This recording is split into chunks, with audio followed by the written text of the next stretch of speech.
This game has an element of financial risk and may be addictive. Please play responsibly and at your own risk.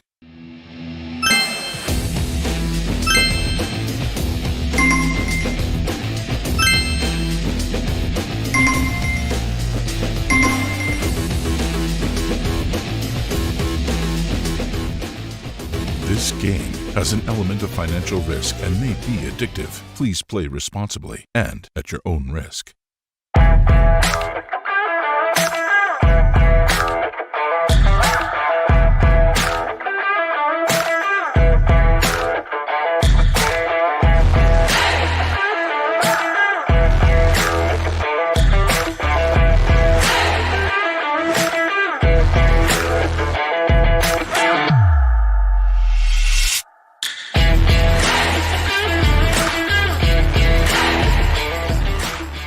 This game has an element of financial risk and may be addictive.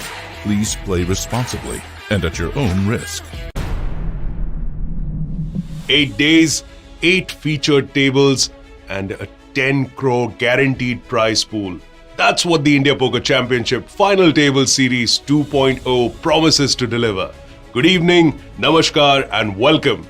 My name is Peter Abraham, and as always, it's a pleasure to welcome all our viewers to this third featured final table of this season's FTS 2.0. It's the 40 lakh guaranteed Challenger event. And to kickstart the final table, I'm going to be joined by not one but two charismatic personalities. On one side, we have the next big Bollywood sensation and someone who's won the Player of the Year title at the Asian Poker Tour 4 times in a row. And the applauded star of our live streams, Sam Razavi.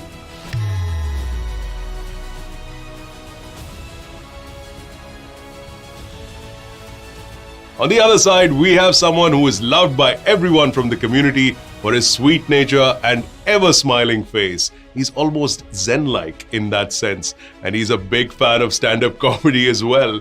So he's cashed in 9 events on his debut appearance at the WSOP in 2019, and in 2020, he finished on 3rd position for the most number of cashes as per the Poker Guru leaderboard.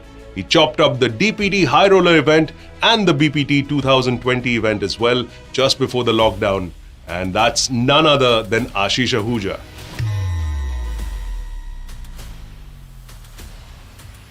And so that means on today's stream, we have a performer in Sam and a viewer in Ashish. I think we are all going to be very entertained, it seems. So let's invite Sam Razavi and Ashish Ahuja onto this live stream. Sam, Ashish, welcome to the live stream. Thanks. It's great to be back. I can't wait to get involved. I've been watching the stream the last couple of days. I did a tiny bit of commentary on the first final table, and yeah, it should be great to get back involved. Ashish joining us for the first time here in the schedule. Ashish, how's it been going for you throughout lockdown for that matter, and in the last couple of months, especially in the new year? Well, I'm glad to be here, Peter. Thank you so much for having me over. Well, the lockdown has been pretty good for me. Just been sitting and grinding online. But thanks to Spartan Poker, we had so many series going throughout the lockdown, so it was much easier for us to spend the time and just keep playing online. And now we have a latest series, FTS 2.0, after success of FTS 1.0. So yeah, I'm just loving it. Well, spoken like a true poker professional whose eye is on the game. Well, like I said, we've got entertainers in the house, and if you missed Sam's debut on the first stream, then let me present to you all Sam in this fantastic new avatar. So, ladies and gentlemen, I want to talk to you about the FTS Series 2. It's a wonderful series. It's a fantastic series. It's the best series. No one knows more about baseball than I do.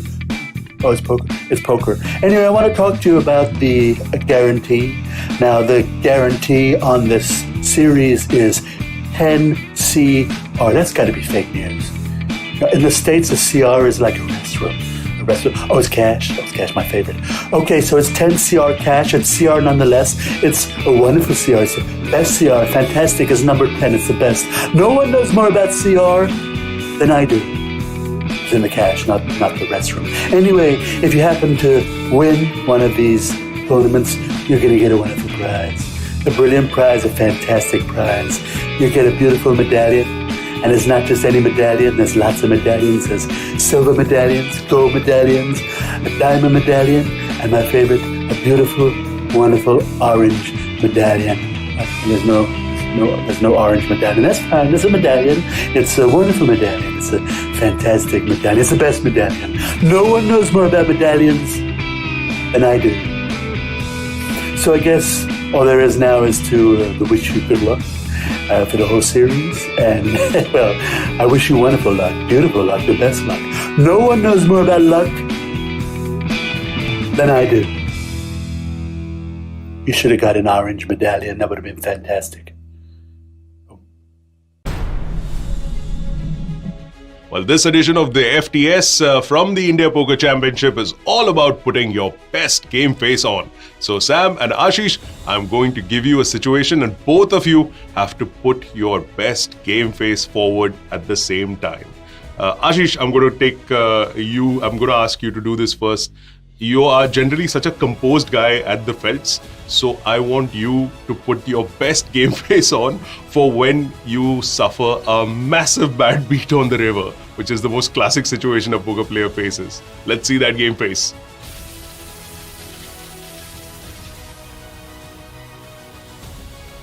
All right, we've got that going. Even within that, Ashish is like covering his emotions right there.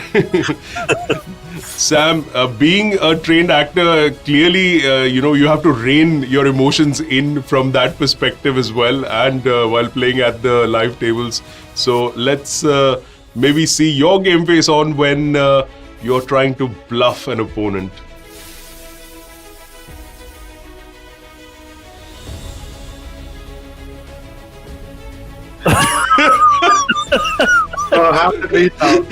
There's just no way. I mean, that's an actually. I'll note that down. So next time I have a tell on you. I was sitting there. I just realised I can't remember the last time I bluffed someone. Well, there you go, my wife every day. It's actually a pretty good game face because I was totally confused. I didn't know whether to laugh or smile or be confused as to what his holdings were.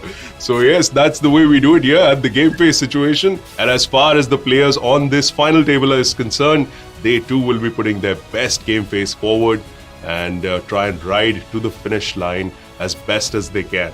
All right. Now, don't be fooled by all these smiling, gentle faces that you see in front of you. Mine most of all. But these gentlemen, they are certainly folks who you don't want to take any panga with. So the final table of this 40 lakh guaranteed challenger event is just about ready to commence. And before the action starts this evening, let's take you through what happened yesterday. 806 entries registering for this event. And from that huge pool of players who made it all the way through, today we have 8 who are going to battle it for that title. Right up top is Tarun Guwalani, playing as Mr. Sweet 06, who's got just under 4 million in chips, 3.9 million to be precise. And this 31-year-old who is yet to ship a poker tournament is, I'm sure, going to be very, very excited to try and claim this FTS title. He's been playing poker for just about 3 years, and we should be looking for this player to do really well. He's based out of Delhi, so we should be looking at this player trying to run as deep as possible. Following Tarun is Sooraj Todi, playing as, guess what? Sooraj Todi.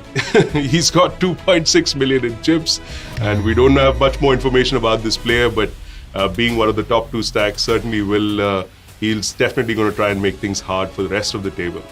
And a familiar name in the 3rd position in Super Kings, that's Gokul Raj for you, who's got 2.19 million in his chip stack.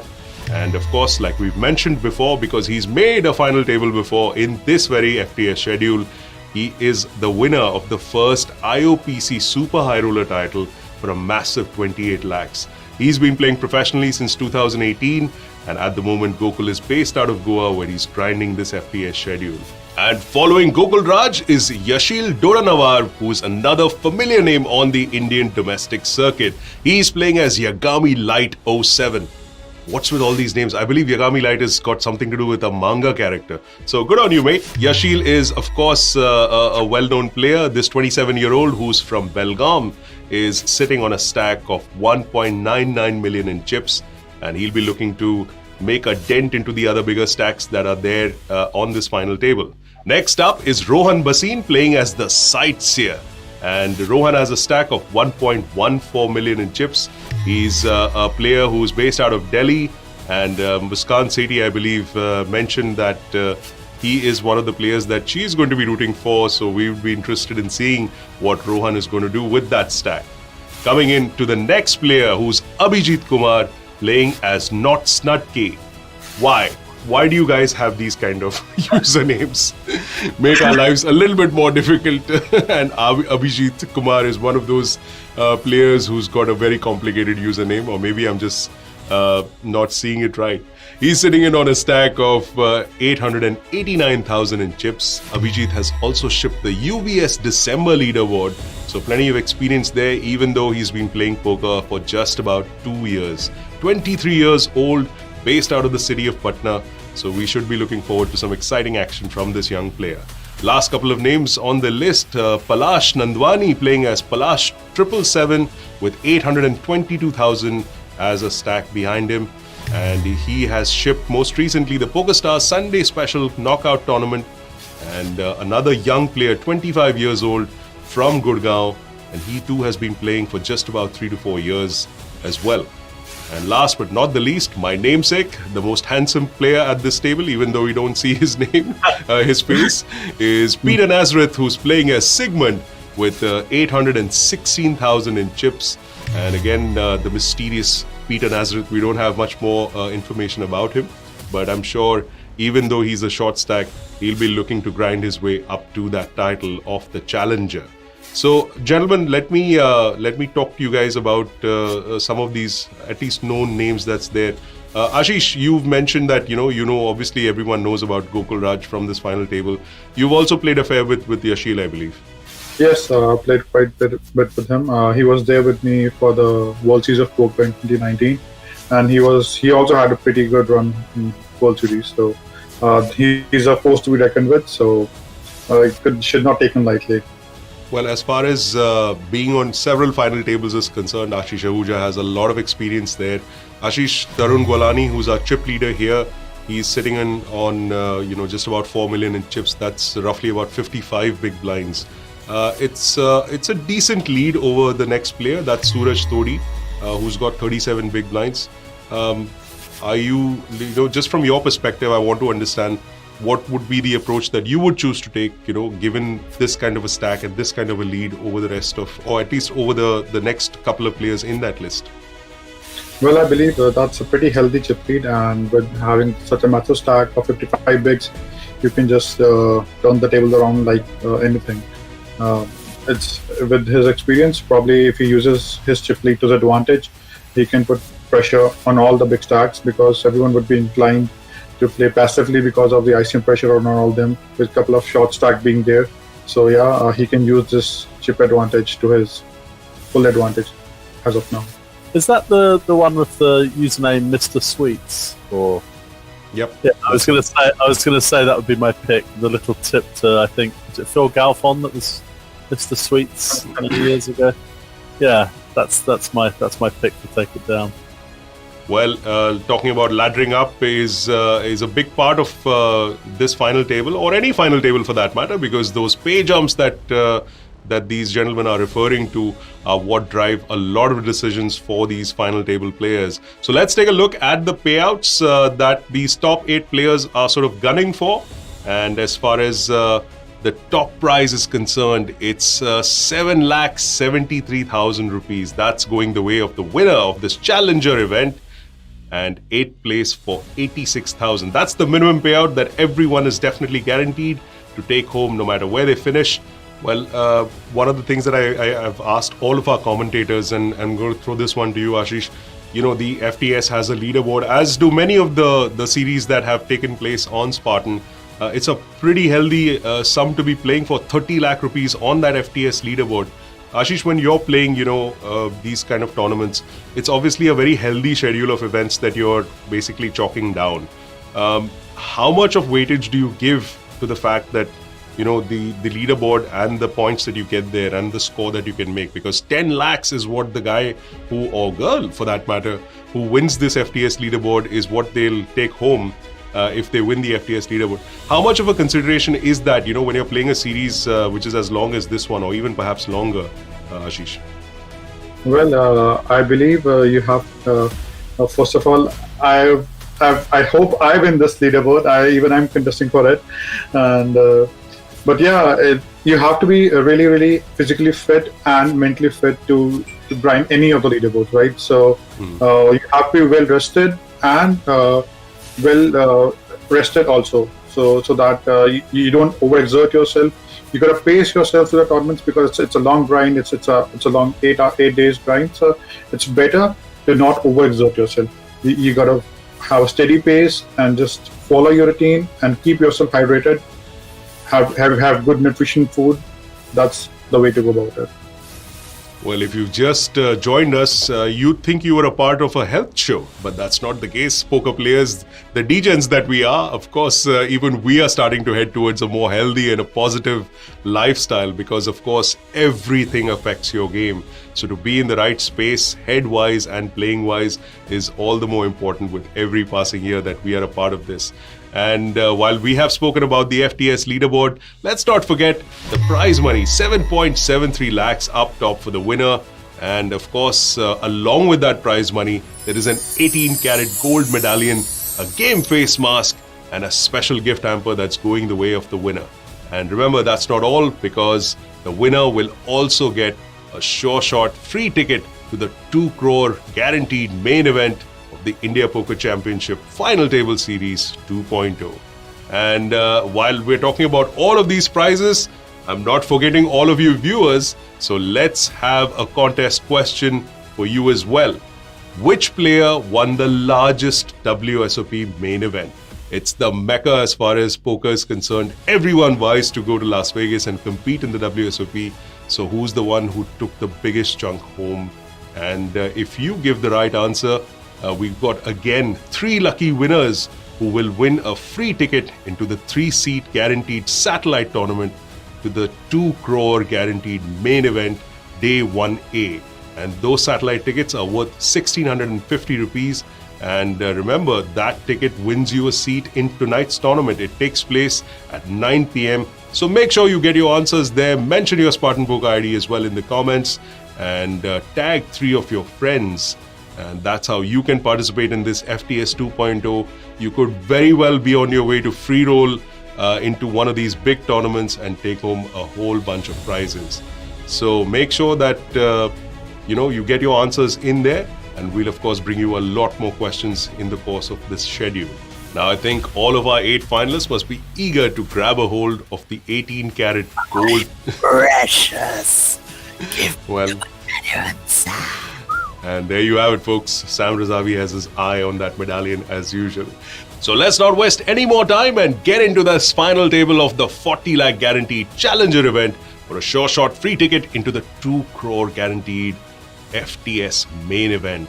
The up top price this evening, 7.73 lakhs, and yet another precious medallion for the winner. So Sam once again is going to have his eye very, very closely on all of these finalists. And it's time to get things going. So players, put your game face on and let's get this rolling. 10, 9, 8, 7, 6, 5, 4, 3, 2, 1.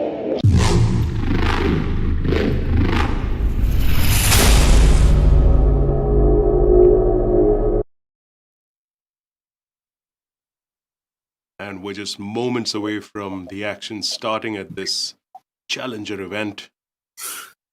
Cards are ready to be dealt. Here we go. Good to see a couple of pairs right off the flop. We should see some action here.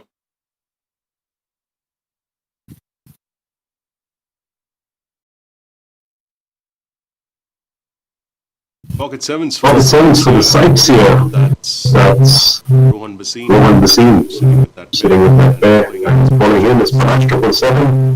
That's Palash Nandwani with the pocket fours. Yeah, he's going to be put in a bit of a tough spot here because he's got just over 10 bigs with the fours, right? But it's a tough one. I don't like getting to a final table and then taking my chances with these small pairs. I'm a fan of just finding a better spot, but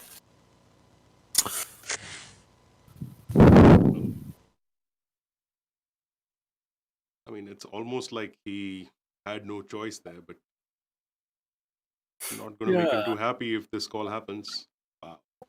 Wow.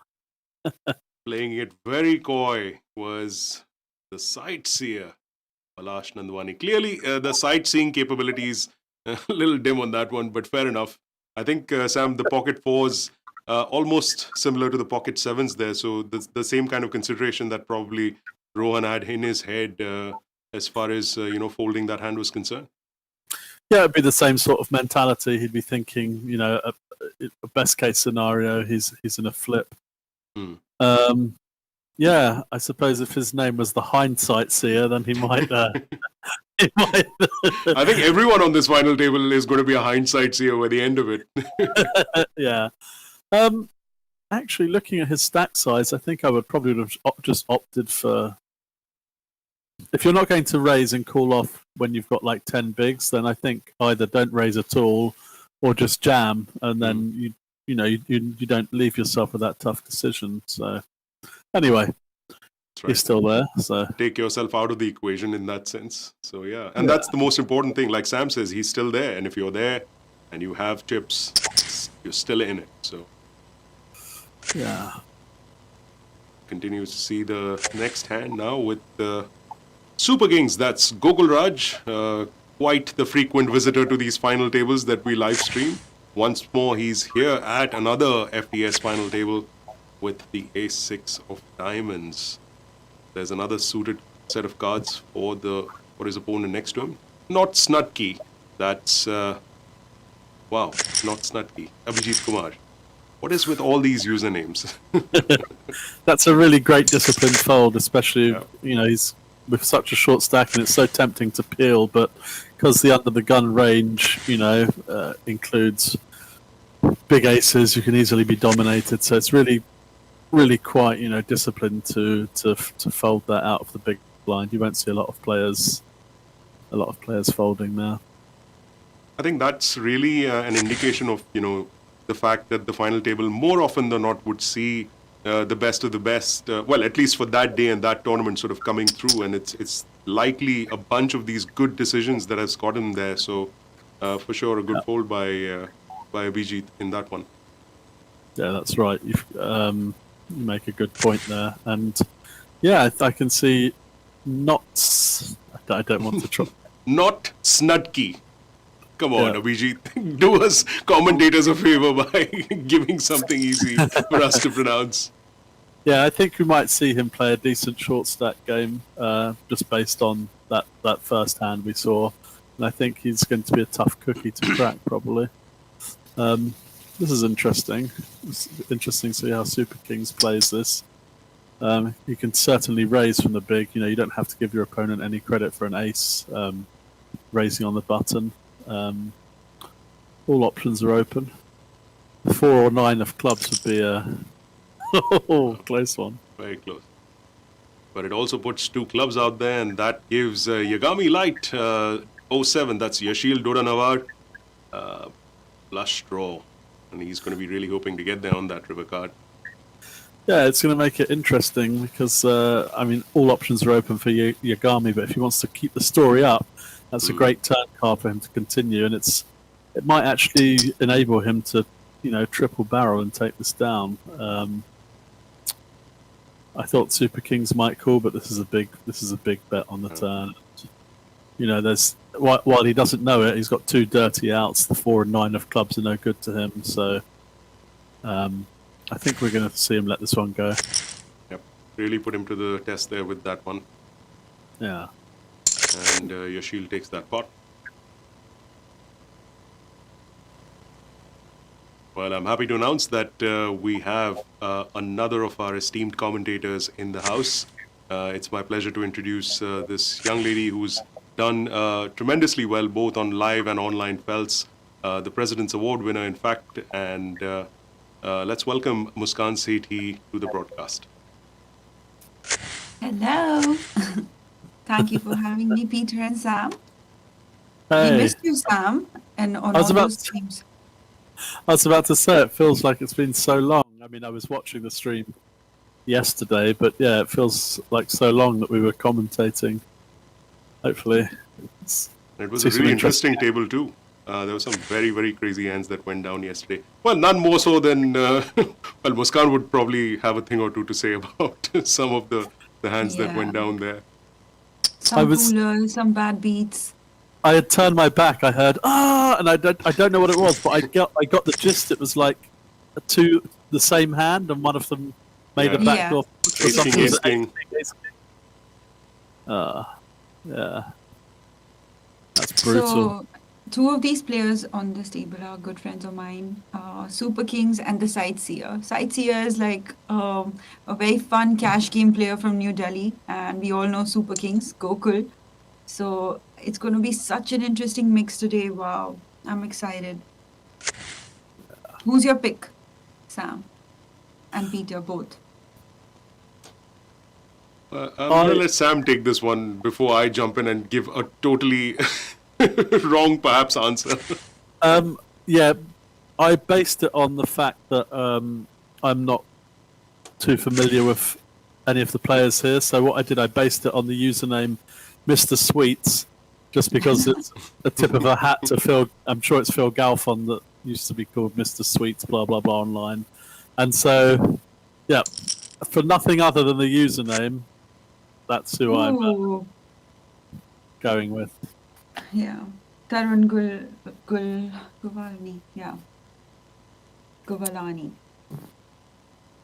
Yeah. Mr. Sweets, that's his name.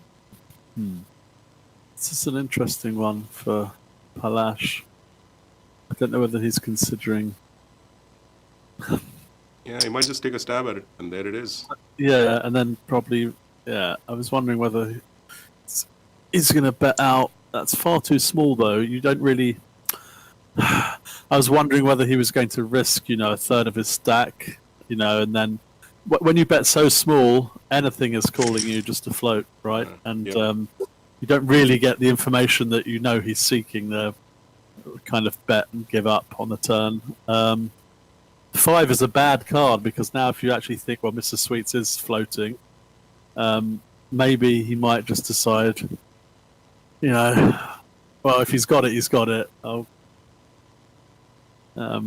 Yeah, that's interesting. it's a really awkward one. And for our viewers who are just joining us, while he's lost a few chips, Mr. Sweets, that's Tarun Guwalani, has still maintained his lead. He was and is the chip leader at this Challenger final table. Yeah, I was going to say this is a good check behind because Palash's hand looks pretty face up, and there aren't many sixes that include an overcard like that he's defending, like a6 or queen. So it's unlikely that he's going to be outdrawn, and I would have expected to see a bit more. That Mr. Sweets take a really cheeky 1.5 big blind value bet on the end. I love those. From a bluff catcher to a bluff. Let's do it. This is good and bad news for not. He's got the kings, and he's probably. That's one way he might actually, get action because Mr. Sweets has a legitimate peeling hand. Although you've got to be really, really suspicious. The min raise off of a 7 big blind stack, is it? I don't think I'd even want to peel this. I don't want to get in trouble. I'm always really wary of, these. Coy little raises. Yeah, I'm just really wary of peeling hands that really should be peeled in a normal situation. But when it's players that are min raising off of a small stack, I've seen it so many times, and you just pick up a piece of the flop or whatever, and you just double them up, and you just say, why did I do it? Yes, the most frequently asked question in poker, which is almost inward sounding, is why? Why did I do what I did there? I thought you were about to say is how to play jacks because well, that was the follow-up question. Now that I saw the hand there, but yeah, there's only one way to play jacks, folks, and that's to fold it. Yes, that's exactly what I was going to say. Jacks is such a nice hand, guys. What's wrong with everyone? Clearly, Muskan, you have not been at the receiving end of the jacks that we've played in our lives. I would be so happy to see jacks. Yeah, I mean... Gokul Raj pretty happy taking down those few chips, I'm sure.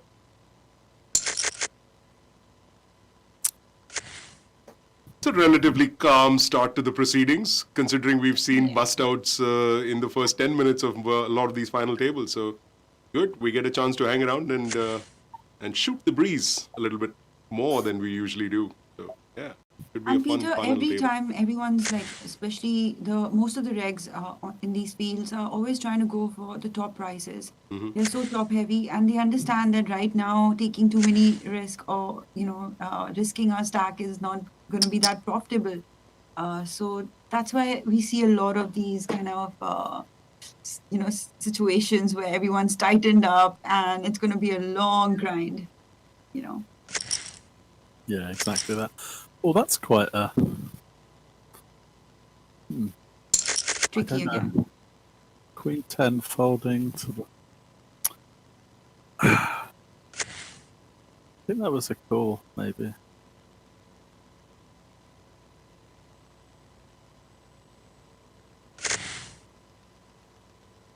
Yeah, everyone's just picking up garbage. Yeah. This is not that bad.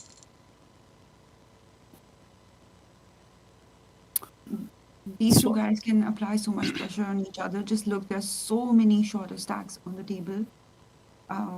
So, I mean, blind on blind, if Yagami wants, he should, Yeah, that's fair enough.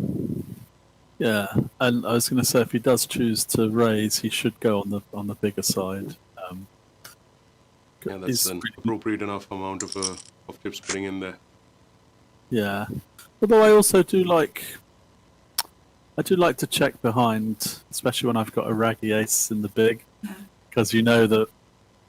I mean, you're going to give up the hand quite often, but when you hit, your opponent's not going to give you credit, and especially with the ICM considerations, you're going to hope that he tries to take advantage of that. And But it's worked out because Yeah. this hand shouldn't really go much further than the flop. Although, again, offering, nearly 4-1 just to peel.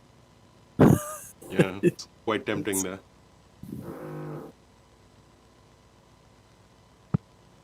I'd love this to go check, and then bet call by the ace high on the end because we've got nothing better to do than dream up these scenarios just for our own pleasure. yeah, And predict the action. That is so interesting. it's crazy. Crazy tiny bet. Clearly, Yagami Light knows something that we perhaps don't. Yasheel Doddanavar, who's playing on that ID against Sooraj Todi. Well, I think Yagami's probably played this clever. I can't see him folding this, to be honest. He's either put a small feeler bet out to try and nick the pot, or he's really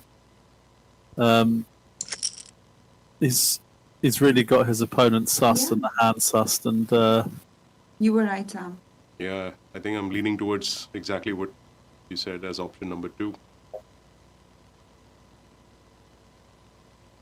and now it's really hard to bet, but he's bet, and Yeah. I mean, take I love away. it. These players are like, they pull the trigger. It's not just Yeah. I like to see a call here. I mean, disregard the flush. That's obviously irrelevant. Yeah. I think he's going to call. I think when you piece it together, he's made those small bet sizes for a reason, and there we go. Wow. You It's were right. brilliant. Both players displaying enough testicular fortitude. But it's Yagami who takes that down. Yasheel Doddanavar with that particular pot taking a stack up to now 3.5 million in chips. And he gets a nice hand to follow up as well. Yeah, he's probably given this now. He's probably going to shove from the. This is so unfortunate when because you can't fault him for taking a stab at the pot, and many times it will work. But now, he loses that pot, and now Yagami's going to reshove here, obviously. And he might just. It might just be a reversal of stacks. He might just not a reversal of stacks. He might just get back all those chips he lost in the last hand, or. Well, there we go. Takes it back. Revenge! Easy come, easy go. Yeah, It's just Exactly. poker. enough And now it's frustration. Yagami's turn to get another good hand. Pocket eights. Sam, I know you wanted to jam Palash's hand. The king 10 suited. No, I was going to say it's so frustrating when you get a hand like that and you cannot can't do jam anything it. about You it. can't. Yeah. And I saw Not Snudky early. He had the Jack 10 of spades under the gun, and I was like, oh, it's so Yeah. painful to fold these hands, but you just can't. You gotta. Yeah, That somehow King you- 10, okay, a few spots along, a definite shove, but yeah, under the gun +1, I think that was. It's so painful to have to fold.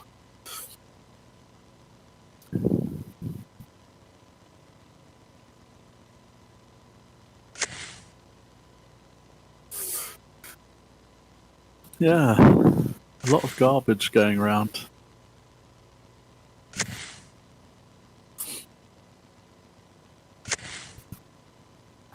Even last night, this tournament went on for a very long time. The final table was seized after around 5 a.m.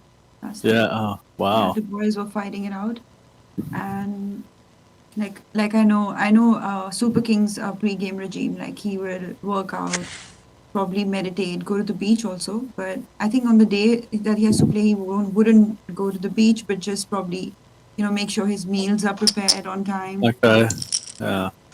Ooh, not the right time. Wow. But the double up for Sightseer, Rohan Bhasin here. Rohan Bhasin and his sister, they both play on Spartan regularly. Okay. And yeah. Yeah, I'm not sure about that. I can That understand. I can understand if the ICM was a bit more of a factor. As in the yes, there are a few short stacks, but the sightseer is looking for a spot to double up. If you're down to the final 5 or 4 and you've got another couple of short stacks, the pressure's more on you. But if he has a hand there, he's going with it, and yeah, bit of a mistake maybe. Actually, Rohan Bhasin is a player who's not like going by the book. He's not going to play ICM scared. And the problem here is Gokul, just because Super Kings realizes that, okay, he hasn't played too many hands and maybe he played with him last night and he thinks that he overfolds his big blind. There's a reason he just jammed any 2 and Sightseer being, the player that he is. Yeah, and he's like, I'm not folding an ace. Yeah, he was more than happy. Yeah, that would make a lot of sense actually. Yeah, because just like this one. Oh, but that's fine. I guess. I think this is another mistake, to be honest, Mr. Sweet, because Mr. Sweets is under no pressure at all. He can snap that off with anything really. Forget about that. We've got. This could be a problem for King 10 suited. Yeah, and this is why you don't shove the King 10 suited, as we were saying earlier. It's virtually the same position. But see, it's so hard to fold it, no? So you gotta at least like limp. Yeah, I Just think test this the is water.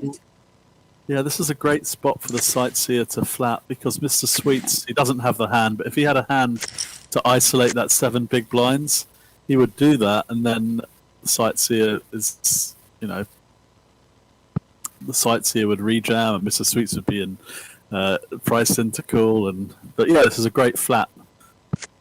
This has to be a check behind.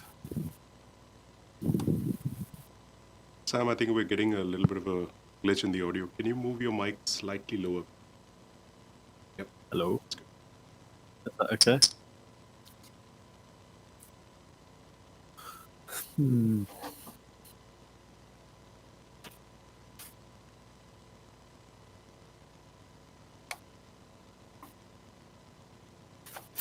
Let me see who this player is. Abhijeet Kumar.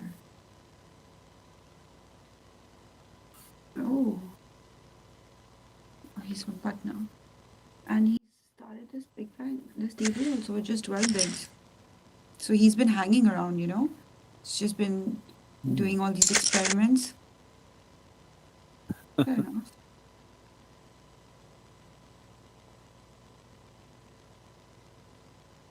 That's disciplined fold there with the King 10.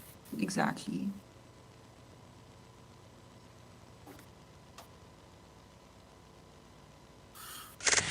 I think whoever wins this hand is going to win it with King 10 suited, or lose it.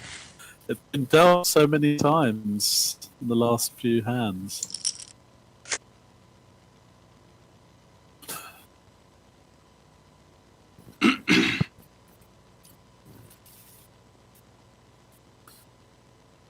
Okay. It'd be interesting to see if Yagami, the positions are different, whether he goes for that small bet again. No.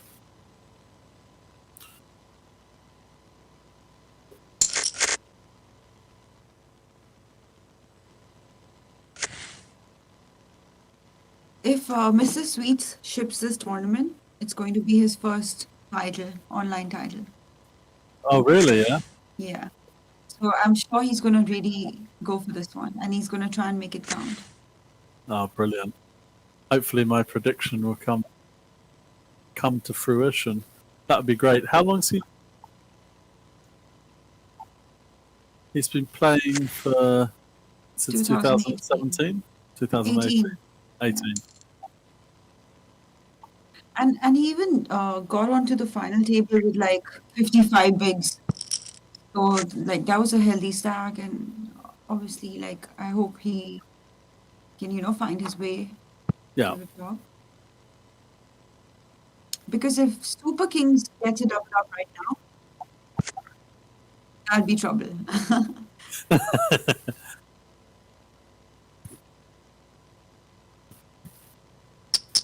Although I want Super Kings to get a double up, Gokul. If you're watching this, good luck. Because I'm pretty sure you will. just to see, what if his folds were right. In that hand, what did he have? I'm sure he folded one of the kings recently. He's going to go back and check. Yeah. Well, we're going to let this hand go and bring you a contest question right after this.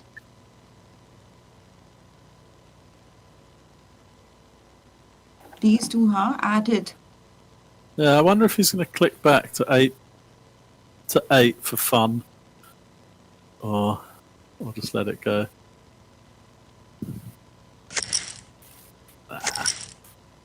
Click it to 8.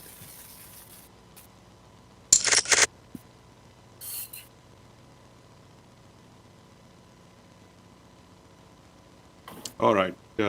Here we have our first contest question.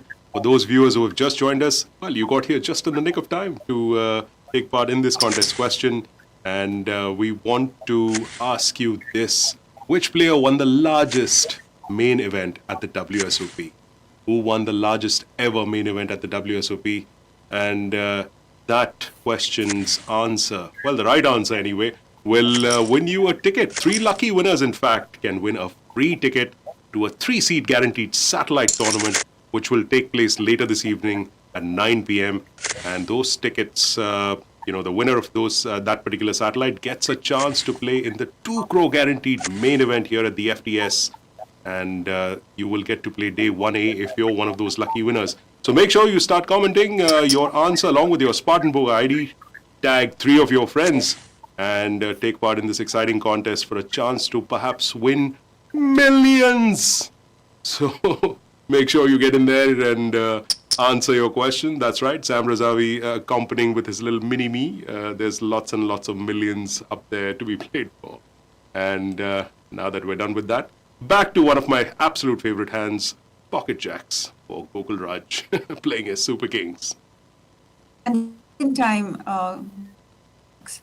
in a row. Yeah, this is real straightforward. Yeah, you got jacks back to back, straightforward rejam, easy fold from the 4s. The 4's going to come obviously on the turn. 3? Oh, never mind. Okay. Yeah. Oh, that's unfortunate. Sam, did you attend that main event? That the question Peter asked right now.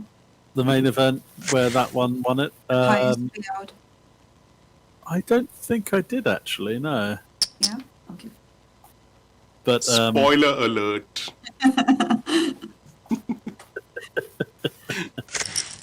Well, it's safe to say that that particular gentleman didn't have too many fans back then. But yeah, that's all I'm going to say now.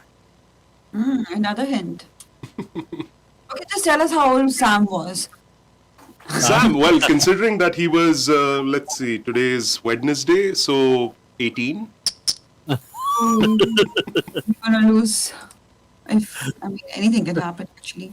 No, Sigmund, my namesake, Peter Nazareth. Come on, man. And there's a call. Boy.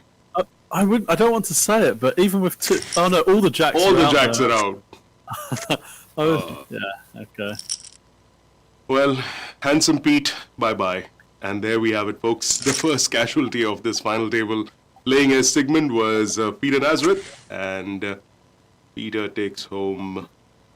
Well, let's have a look at... the second casualty, right? I beg your pardon. The second casualty at this final table is Peter Nazareth with 1.24 lakhs is what he will take home for his efforts. The shortest stack... The shortest stack, in fact, to have begun this FT. And we are now down to 6. Sam, did you go with the boys for dinner in Vegas ever? To that Indian restaurant? Mint. No. Mint. Everyone's talking about Mint. Every single Indian player is in love with that place. Yeah. That reminds me, I forgot there was an Indian restaurant that I think KP suggested, but this is somewhere else. I think it was in Europe somewhere. But yeah, the one in Where in Europe? I honestly can't remember now. There's another one in Barcelona called Bambi. Oh my god, it's so yum. I think it might have been Barcelona actually. Yeah. Yeah, Barca Bembi is. I found that place, and I like. Then after that, all the poker players, like, I made sure they all go there, and it was actually amazing food. It's good because especially in somewhere like Barcelona, there's so much rubbish food that's just, you know, just driven for the tourists, and it's so expensive and ridiculous. But I haven't heard of Oh, this look at mint. this! But yeah, it's okay. Five and a half pigs, I guess. Oh, Yeah, that's, that was good. At least he chipped up, Sam. Don't get too irritated. yeah. Oh, this is an interesting one. Nines, ace queen in the small blind. Peter, I was telling Sam that this is going to be Mr. Sweet's first online title if he takes this down. Oh, really?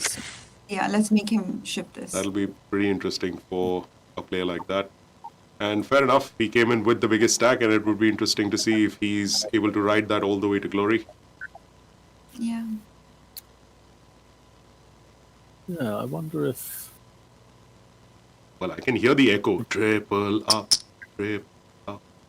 Knock 2 people out in the process, so. Yep. Yeah, this will be quite a tough spot for Mr. Sweets, I think. But I'd rather play ace queen like this than just flatting in this spot here. So Yeah, I really definitely. like Yeah, putting his chips to work. sure.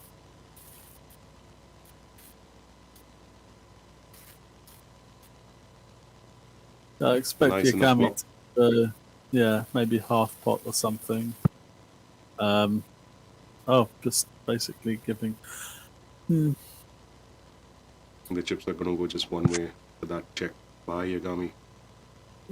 But then I've been proven wrong several times over the course of these live streams, and who knows, this might be one more. Yeah, I think Mr. Sweets was probably suspicious that was a sort of trap check there, and for the 1 over card on the board, I don't think he can. Although putting it together, if it was a trap check, he might lose the minimum here and fold. And I guess it's fair enough for Yasheel to kind of, check this kind of flop. There are very few flops that we can check here, and I guess this qualifies. Yeah, Check. yeah, exactly.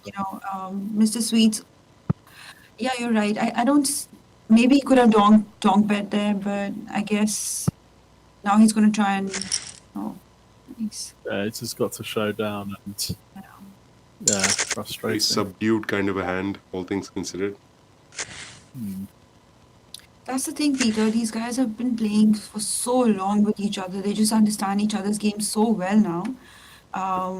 And you're going to see very, very simplified kind of hands here. It won't be like too complicated, clean hands, like we say, clean hand histories.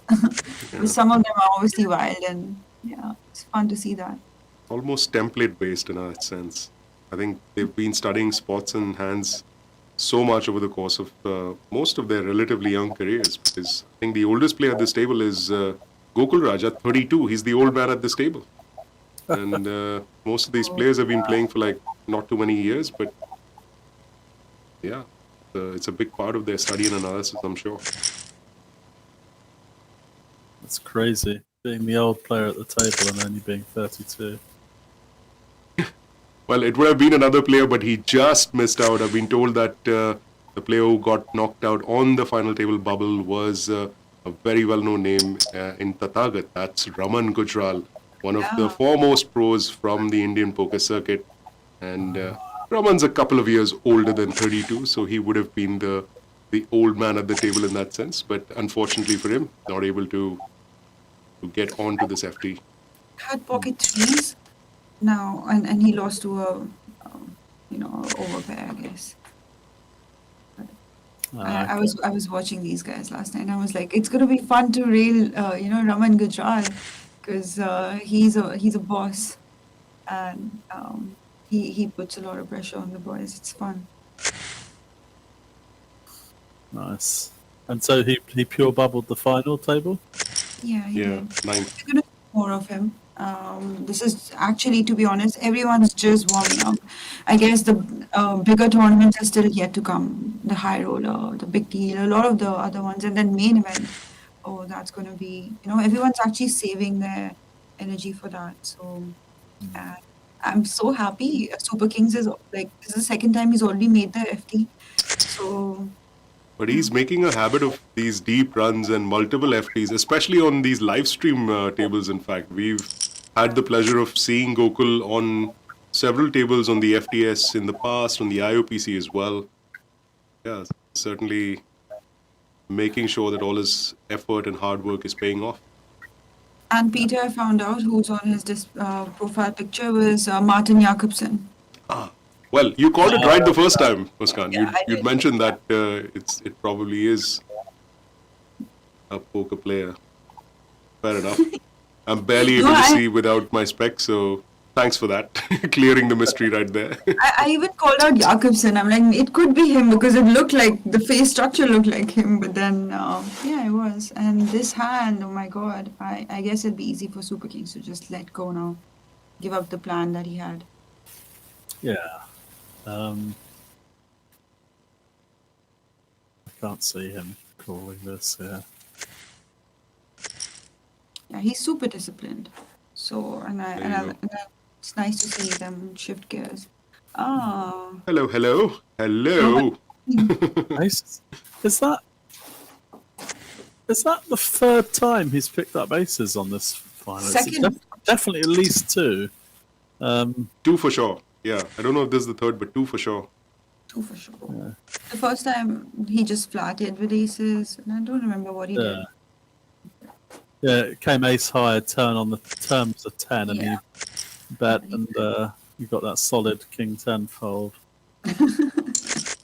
Not too much joy there, but in case you're wondering, with all these very interesting usernames that these players have, what's Sooraj Todi's real name? It's, of course, Sooraj Todi. Thanks, mate. Oh. That helps us a lot. Not too much running around to do as far as that username is concerned. Sooraj, after having picked up that couple of hands back. Palash is picking up all of these pots, huh? Where he must be like, one time, just go through, and they actually go through. Like, it's crazy. No one has anything to call him. Unless he's got a super, super, super tight image, and they're like, Palash is at it again. He's got aces again. Fold. If this folds, Super Kings is going to be in a bit of trouble because he's got the... Oh, that's okay. Because he's showing the propensity to raise big from the small to steal it. And Yasheel, being the player that he is, he's not going to leave any spot and obviously try and open this button with any two. And just hope for something like this to not happen, that any of them jams. And he made it big enough for a weak hand to just, comfortably defend. So that's what, that was a good plan there.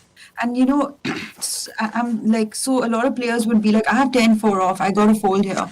But this is what these players realize, that they cannot miss a single spot. They cannot miss, picking up these blinds. Exactly that, yeah. And when you watch it back and it doesn't pan out, people think, why are you raising this rubbish? But you don't see the 100 times that it works, and you pick up those chips throughout the tournament. So yeah. Once Chance Corner told me, he's like, if you have weak big blinds, don't even look at your cards. Just raise from the bottom. Just like, you don't even have to see what you have. Just raise, just open up. Yeah. People are overfolding so much that there's so much money to be made. Yeah. Black aces this time. Sorry, Gokul. No one has anything to pay you. Yeah. Boy, this is like such a frustrating thing, to get big hands like aces and kings and then not to get any love at all from the rest of the table. Yeah. Or even worse, tough love. Yeah, and even the big blind to have something that can't even be defended for one big blind more, it's killer. Everyone sympathizes with you right now, Gokul. So no worries, mate. And don't worry, no, you didn't have to limp. A lot of people are like, oh shit, I should have just limped, Yeah, I think if everyone keeps getting dealt this rubbish, it'll be interesting, because the the winner is going to be defined from the player that can play their rubbish the best, because eventually you're going to be forced. You can't just fold everything, you know. Palash loves these sort of suited. It's quite risky, I think. I mean, shoving for like 5 bigs. Thrice. He's Yeah, I mean, oh I my guess God. I guess he chooses these hands because he knows that if he gets called, he's, Yeah, for sure. you know, probably live. But I don't know. I think, That was the third lifeline he used. And yeah, I think he's going to get caught. You know, and especially if these players watch the stream, they're going to be like, oh wow, like. It's especially if like he's actually choosing, because he's just, sorry to take a minute, like he's chosen to fold like a king 10 and all those hands. If it gets to a point where his range is exactly like low suited connectors, people are just going to snap him off from the big with like 8 high, 9 high, because it's probably going to be good, right? Because he's actively choosing to fold hands that. Sam, what do you do here? I probably stop and go. I defend, and if I pick any piece of it up, just straight in. Oh, I wouldn't do this. Yeah. Ooh, that's why I'm not on the FT. Oh boy. Wow. I was going to say he must know something we don't. Palash, what are you doing? But whatever you're doing, keep doing it, man, because clearly there are some Jedi mind tricks happening at this point. Yeah, I think. Sam, you were saying you rather, because there's so much in the pot, right? We have so much. There's so much in the pot. It's a nice hand. I probably would have flattered, and then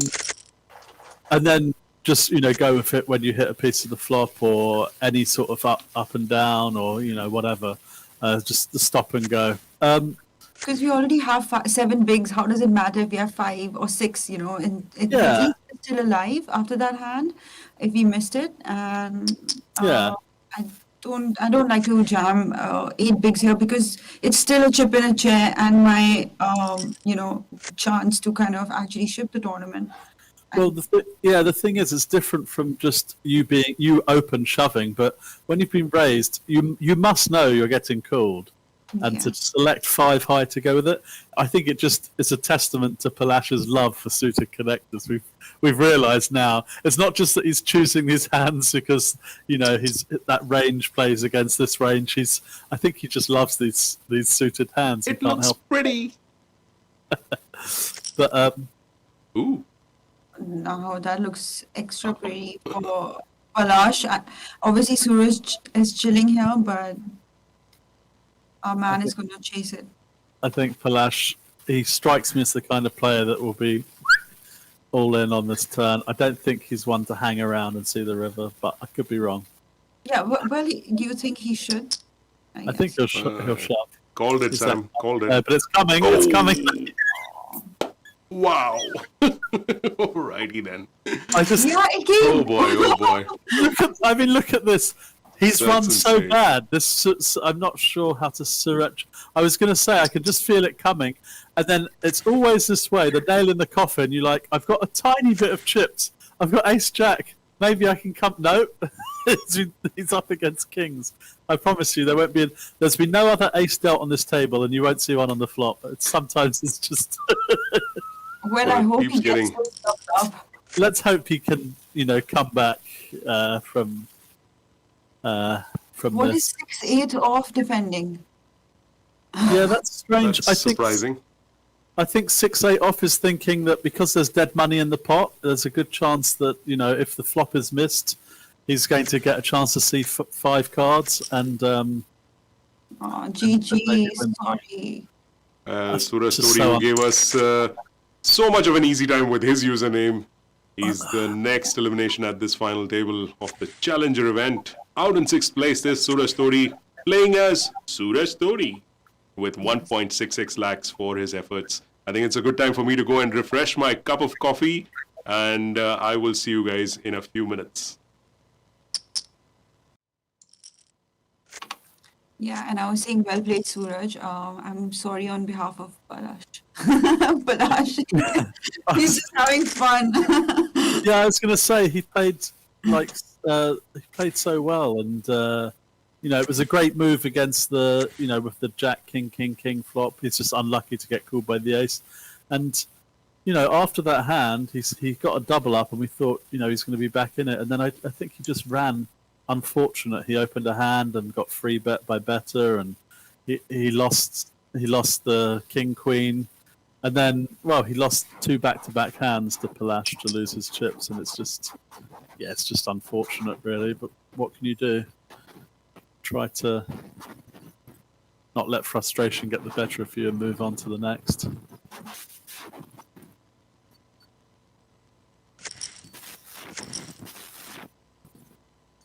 Rohan Bhasin applying the pressure. So, Sam, do you know about Diwali in India? Yeah, when is that? Is that soon? I thought it was. No, that's like it's actually not around in October, November, November, yeah. season. But a lot of us, in India, there is like this tradition of like playing cards around Diwali. Like if there's a party, families and friends get together and they play. They can play all sorts of games. So Rohan, that's how we all know each other. Like few of us in Delhi, because Rohan is really fond of going and playing cards around Diwali. And he plays poker and he loves it. He's a businessman. Like he just does this for fun. Like he play once in a while. But for me, it's so much fun watching him to actually play like that, because you don't expect like players who are hardly putting in any time and studying to play like that, just play good and like hold their own and enjoy it in the end. Even if they lose, they're like loving it, they're understanding hands, and they are catching up later. So yeah, it's very interesting. Like all these, and especially I was excited to see him on the FT today. Yeah, and he even went for WSOP. Oh really? Yeah. He's like, I'm gonna go check it out. I'm gonna play the main. How did he do with that? He actually did run decent, but I don't remember if he. It was just like maybe day 3 or something. He made it, and he had some interesting spots. But yeah.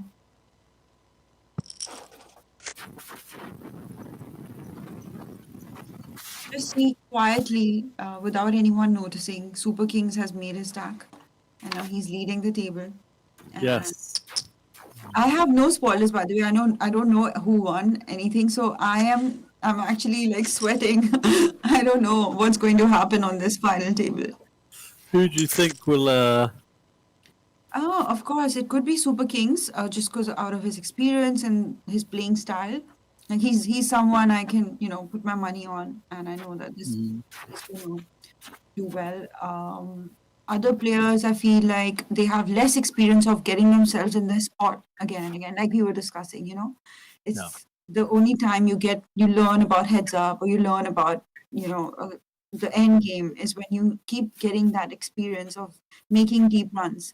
And the only person on this table who's had lots of that is Super Kings. Okay. Yeah. Yeah, so he'll know about the end game for sure.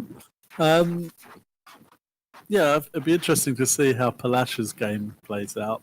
He might just frustrate everyone and knock everyone out with 4, 5, 6, 7.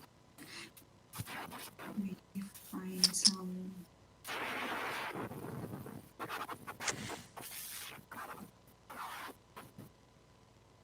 Oh, even his name is Palash Nandwani.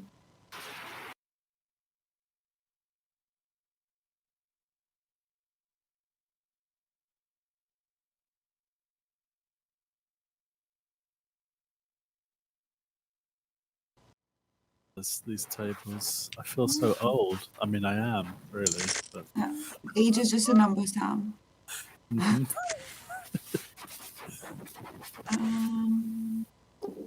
Yasheel 100% is going to open this.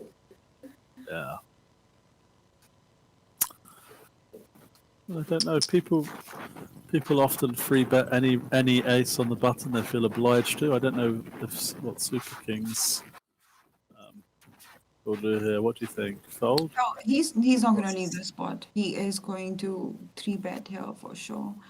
6.6. Oh, Wow! that's It fine. looked like he was sizing it up, just clicking, and then he just decided to. To be honest, Sam, the best thing is that you don't have to play tricky. The fields are so soft for some of these players that they can just wait for others to make the mistake and then they're gonna chip up anyway. No, So that's true as well. Yeah, for sure. so especially out of position, I feel like they can let go a lot of spots. Although I would do something about that ace, generally, but I guess he doesn't have that big a stack also to mess around too much with Yasheel because he's seen Yasheel is sticky. It's not that he's going to fold to his 3-bet. He can totally either rip back at us or at least defend that, and it's going to be so hard. We don't have enough chips to play along. Yeah, exactly. Yeah. Yeah, I think that's fine. Free betting or folding on that spot. Yeah.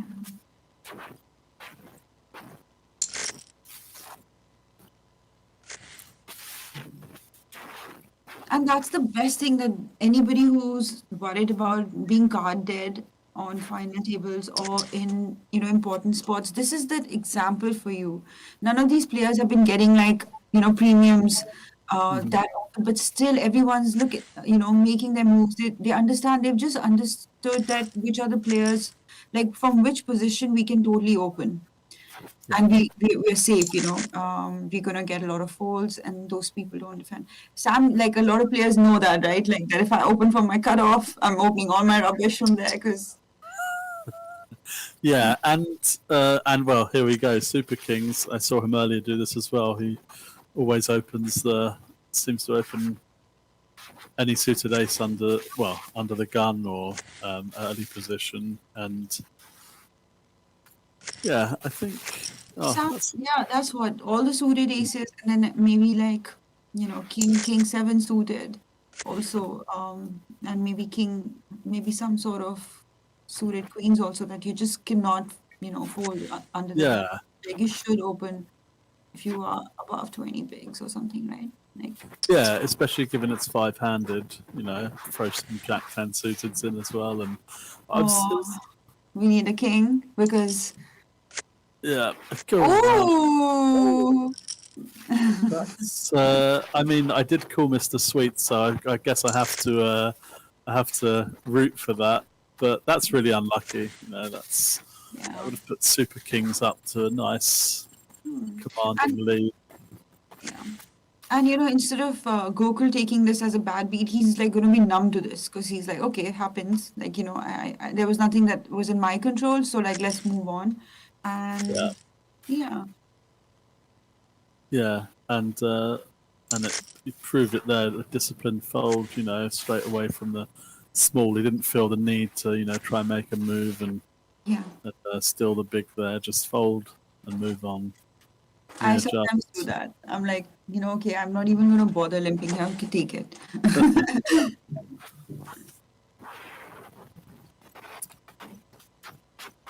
Yeah. But yeah, I was going to say. Decent timing for him because if Palash had anything, I mean, he's the kind of guy who would punish you, Yeah, and not just by calling, I think you could find. Oh. Was Mr. Sweets too short when he jammed that king? He shoved with. He had about 12 bigs, wasn't it? Was it 12 big blinds? I'm not sure. 9. Yeah, just get some more info on that. Be interesting to see how Palash plays an actual sort of premium hand now. He's. Is he the kind of player that would go to 7 million? Doesn't want to get too tricky or flat? I don't know. Yeah. I think he might re-raise a big re-raise. never know. Who did it? I did have a feeling that he was. I just felt it coming. I was like, it's coming. Thought he might. He struck me as the kind Especially against Super Kings, like 100% it's coming. If it was somebody like who is tight, then Palash might be in two minds. But this was just had to be done. Yeah. Wow, it's chip leader now, right? 40. Oh, so sad, Gokul. It must be so sad while holding that. Then. Oh, how is he picking up hands? This would be interesting because if he raises and Yagami decides that he's going to, maybe he's got too many to pile in, but if he does pile in, I don't know if Palash will fold this. I'll be honest. Maybe it's too much. I don't know. Oh. This is going in. This is my prediction. Check, I think, for some reason. No, Sam. Oh, okay. I've seen this a lot, actually, sometimes when these sort of players, and if it goes check again, he may bet now, but he may also check again behind. Sometimes they get cold feet, it's strange. Yeah, check behind again, right? And now it's going to go bet, snap call. 3.5 million. Snap. Nice hand. Yeah. Did well to lose, lost the absolute minimum.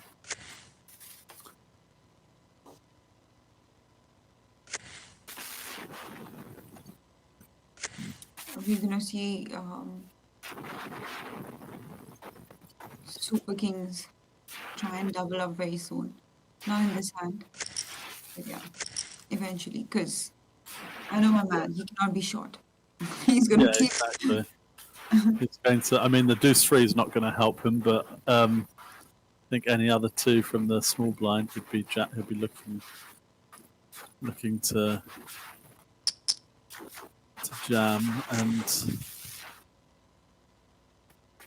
that's strange. Palash picked up a pair last hand, almost same position, folded. Now with the King 9, it opens.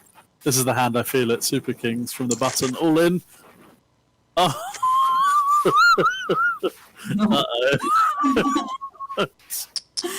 However, I was going to say he's probably saved by Yagami because I can't see Yagami not opening the Jack 9, and Palash, knowing this type of player, all in. Yeah. And it's a fold. A little bit, just to pretend like, oh, I'm not opening that. Like, I have a decision. I'll let my King Jack suited go. You take it this time.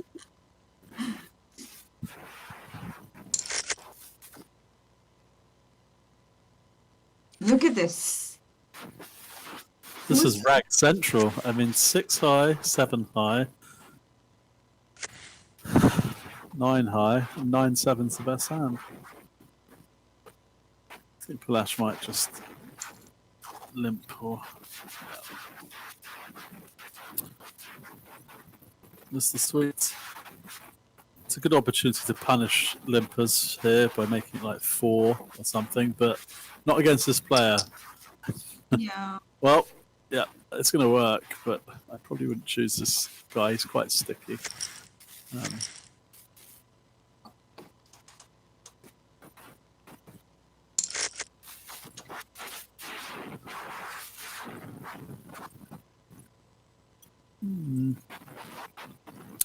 I haven't seen the table for...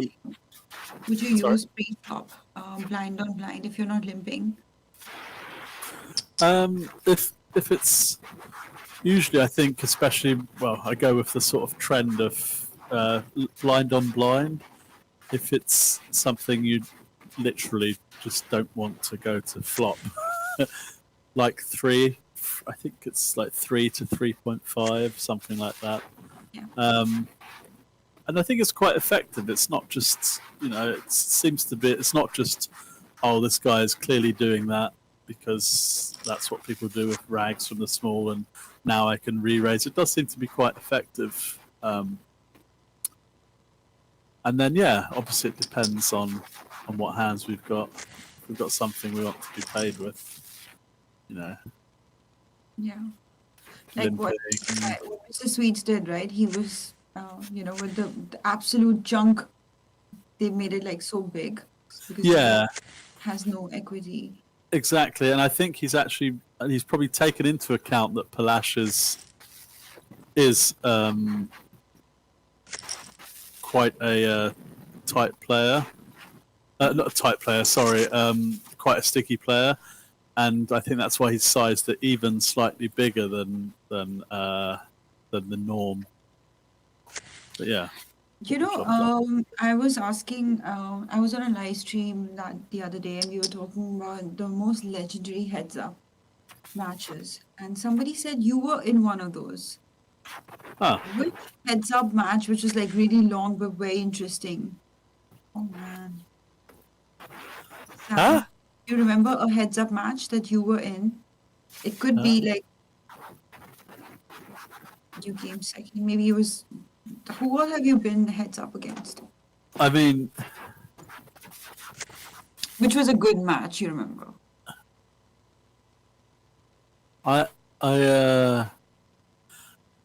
There's the Millionaire Maker at the World Series where I came second. I don't know if... Who came first? It was a German guy, Arnie Kern. Okay.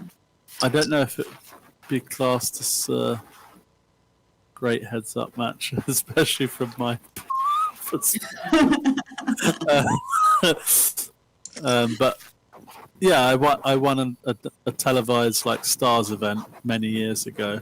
That was actually a really good heads-up match, but they played like when it was on TV, it was like lasted 4 hands, and I thought, oh no, I really had a chance to showcase what I can do. But yeah. I'm sure I wrote it down somewhere. Jesse Sylvia. Jesse Sylvia. Yeah. Did you ever play with him? I played with him on a World Series of Poker final table. Not heads up though. But there was a crazy hand. Maybe, I don't know if they're just talking about it. We were 5-handed at a 3K event, and I was the shortest stack with 17 bigs, and I basically shoved 7s under the gun with 5-handed. I really wanted to fold, but I knew it's on the live stream. I was trying to muck it before I had to put it on the... and he called with Ace Jack, and then King Jack folded, then Ace King reshoved, and then he eventually folded, and he hit a king on the river. It would have put me up to chip leader from the shortest stack, like treble up plus more. But that's the only time. I mean, I've played with Jesse a few times, but that's maybe they were saying that heads up when I guess Jesse won it or came second, right? Yeah, or maybe. Yeah, I don't think Jesse even ended up heads up in that tournament. Yeah, I think he ended up third. Maybe his heads up with Jesse's heads up in the main event. I don't know. He came second in the main, didn't he? Yeah. I'm sure. Which has been your most legendary heads up match according to you? It could be a recent one also. There have been so many lately. I'm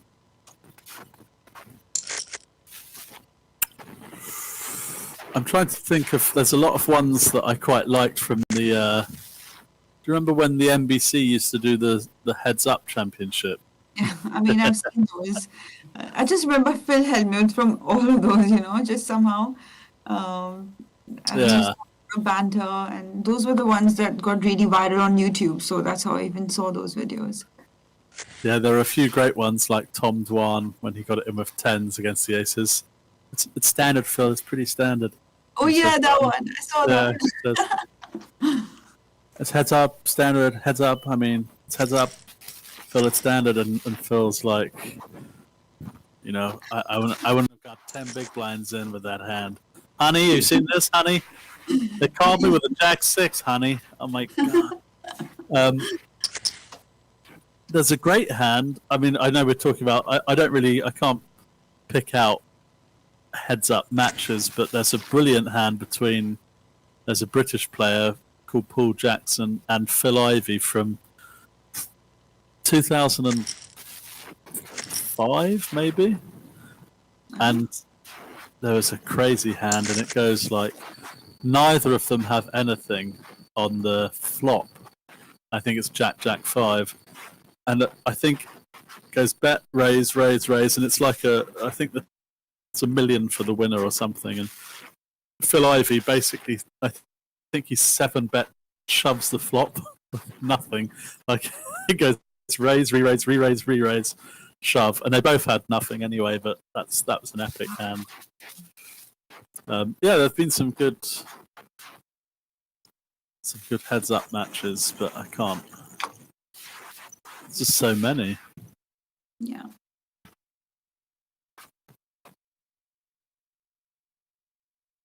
So why was Phil Galfond challenging everyone when he did lately?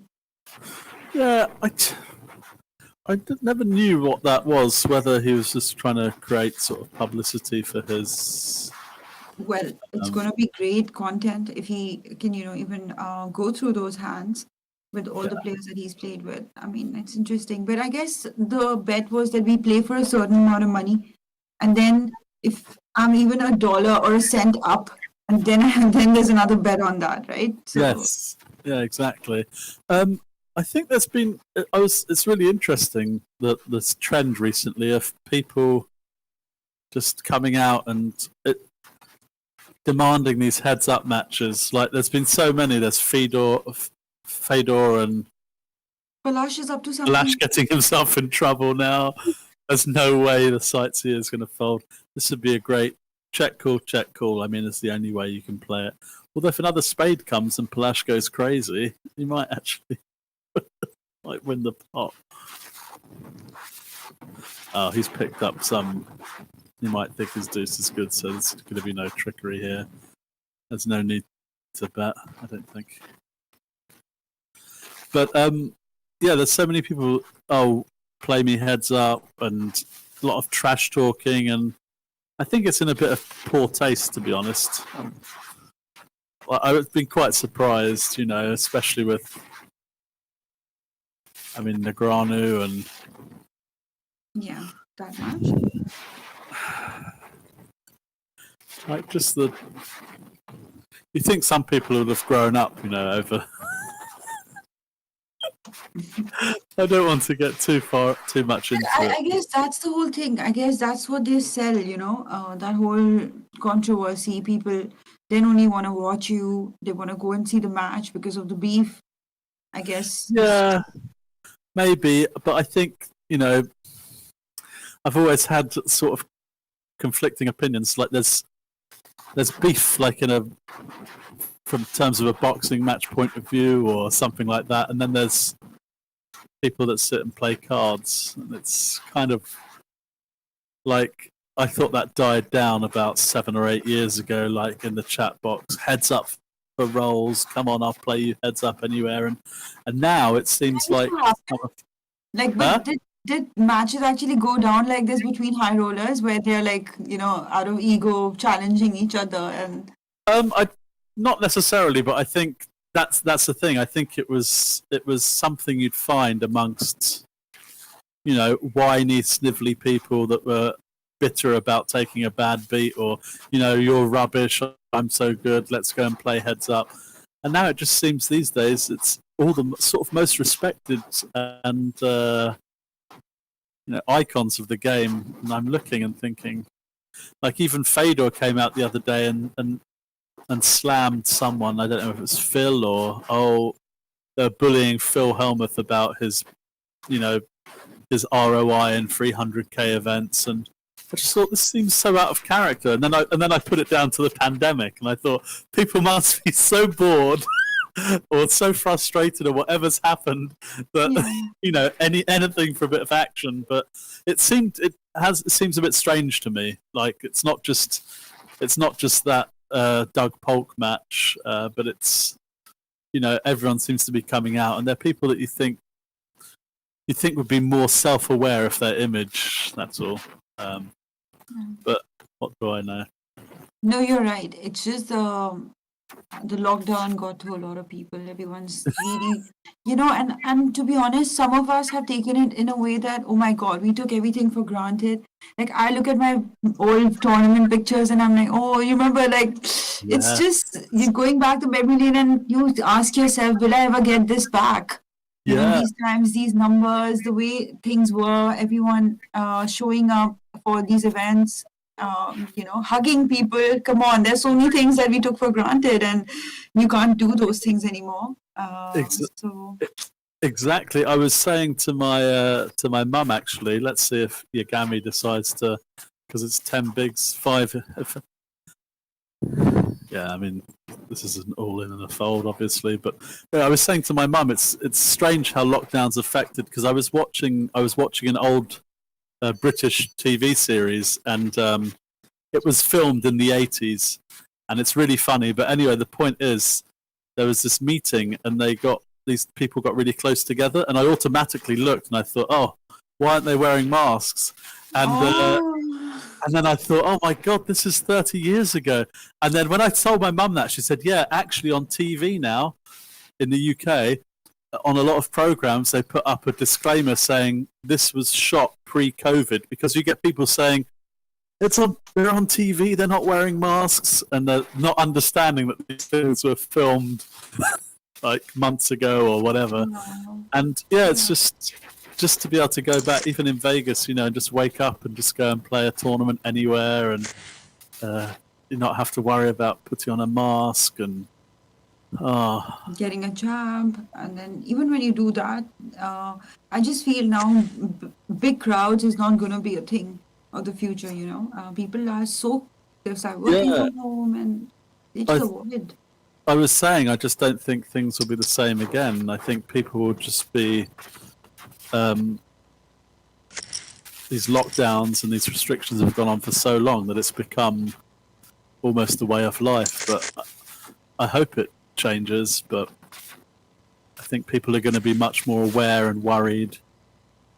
For sure, Sam. Like I was telling a few people that I will take a long break before I get back to the live circuit, and they're like, "Are you crazy? People are frustrated to play live tournaments. Numbers are going to be bigger than ever."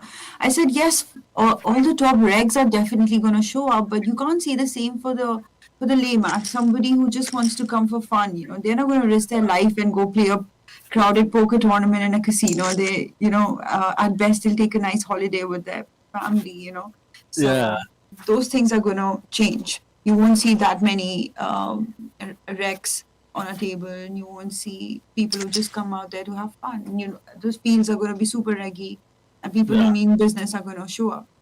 Yeah, exactly. And Palash means business here. Look at this. I mean, how to run better? Kings against Super Kings. I mean, it's kind of poetic, isn't it? Poetic injustice, but we'll see if Super Kings can spike a 9, because this is, I don't know what Palash is wondering what to do, whether to flat or raise. I mean, Super Kings is never folding now. So. This is going in. Let's see if he can get there. Well played, Gokul. Super Kings always showing spectacular game. There's so much to be learned from this champ. GG. Yeah. Not a lot you can do. Gokul, meet me for lunch tomorrow now. Enough. It's frustrating. He didn't really pick up anything. I think he got aces once and everyone snap folded, and then you finally pick up the 9s and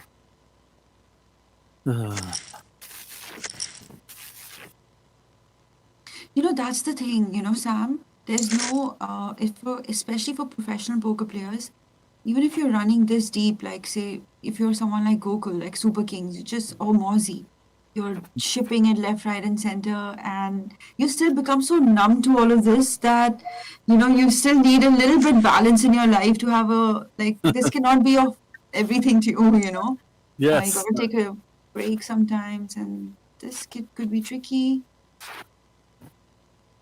Yeah, Like you need other source of happiness also. You need something that's there, in your life. Yeah, no, 1,000,000%. If I noticed myself, at least during this lockdown, that because poker's basically been removed from my life. Because live poker was gone, right? Yeah, I tried playing online. I just can't. I mean, That was very disciplined of Rohan Bhasin. yeah, I was about to say, yeah, I can't. That's a surprising fold. I definitely would have peeled, especially given we know. I mean, maybe he's not watching the stream, but we know that Palash doesn't necessarily have to have that strong a hand. But yeah, so but it's made me realise that there is more to life, I guess, than poker, and it's fun to do other things, whether it's with business or just yeah. Yeah, you started these cloud kitchens. That's so interesting. Yeah, I mean, me and my brother started during the first lockdown, just doing a small delivery, on Sundays, and then it really took off, and now. What's its name? Let's give a shout out to your place. Yeah, well, we've got there's two places. One's called Deliver Roasty, and that just does Sunday roast, which is a big thing in the UK on a Sunday dinner. It's like roast lamb, beef, chicken, pork, whatever, and with roast potatoes and veg and stuff. And then there's another place called Greedy Gonzalez, which is a Mexican. Me and my wife opened that in the Philippines a few years ago, but we moved back to the UK, and so we closed it down. But I still had the branding all there, and I thought, if I'm going to set something up, we've got all the branding there, the Facebook page, and why not just roll with that as well? So it's good. I really enjoy, I love working under pressure, and there's just something of a buzz about it. So do you like to? Are you fond of cooking, or is it just the entrepreneur in you that took up these? No, I love cooking. My uncle had a restaurant many years ago, and when I was going to acting school, I was doing acting school in the evening and then cooking during the day. And why is Yasheel having such a hard time folding that? Yeah, I was. He's like, but it's king and it's queen and.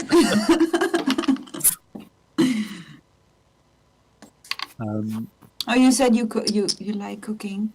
Yeah, but I'm lucky because I've got like two brothers who are really into cooking. I mean, I've got one brother who's now more on the social media trail, but he's really good. Like he got offered a job with Gordon Ramsay the first time he met him, and he wasn't even he was only eating in his restaurant. And oh wow, look at this! This could go. Why would you open this? That's crazy. I mean, this is the same reason we were talking about that. He feels that these guys are overfolding, but insane. Rohan. And Mr. Sweets is going to shove. You get a gift here. I feel it coming. Well, that's my prediction, John. Well played. Well played. That was quite something, huh? Yeah. Wow. And. I'm sure he wasn't expecting that. Yeah, no, I was thinking, especially on that flop as well. There's a good chance. There's a good chance Sam, to just get through. So say like Kunal, Patni, Raghav Bansal, all these guys, they start going on these live circuit again, and the boys have to cook themselves. Yeah. What are the three things you think they must know how to cook? If they go on the live circuit. and they're cooking Yeah, for themselves. Or do you think it's fair enough to just eat out? Or if, like, say they have an Airbnb kind of place where they can actually cook, they can go pick up some fresh groceries and kind of make a meal. So what would you suggest? I mean, I just go because I was in Vegas with this brother that I was talking about, and he actually started making meals for poker players. Oh, That's yeah. crazy. Oh my Yeah. God, I met him. Yes, Oh, I met okay. him. Yes, so he's the one that he's cooked for a lot of famous people. He's the one that got offered the job of Gordon Ramsay. And just going by what I've learned from him, you know, if I was a poker player on the circuit and I wanted to cook for myself, number one is just to be able to cook a really good breakfast, you know, that is not unhealthy, it's light, because that's really the most important meal of the day, especially when you're playing poker over especially Vegas, I guess, where it's just the days just roll into one. And scrambled eggs, so nice. I mean, compared to other options. Well, just like some smoked salmon, some scrambled egg, smashed avocado, some nuts, and a nice yogurt-based shake. You can't go wrong, really. After about 4 or 5 days of that goodwill, you end up in the hash house a go-go every day. You know, there was this thing called Amy's, okay? It was just a frozen Indian thing. And I had to just put it in the micro. And after 4 minutes, I would get like butter paneer and rice. And I would be like, wow, I made a nice little dinner.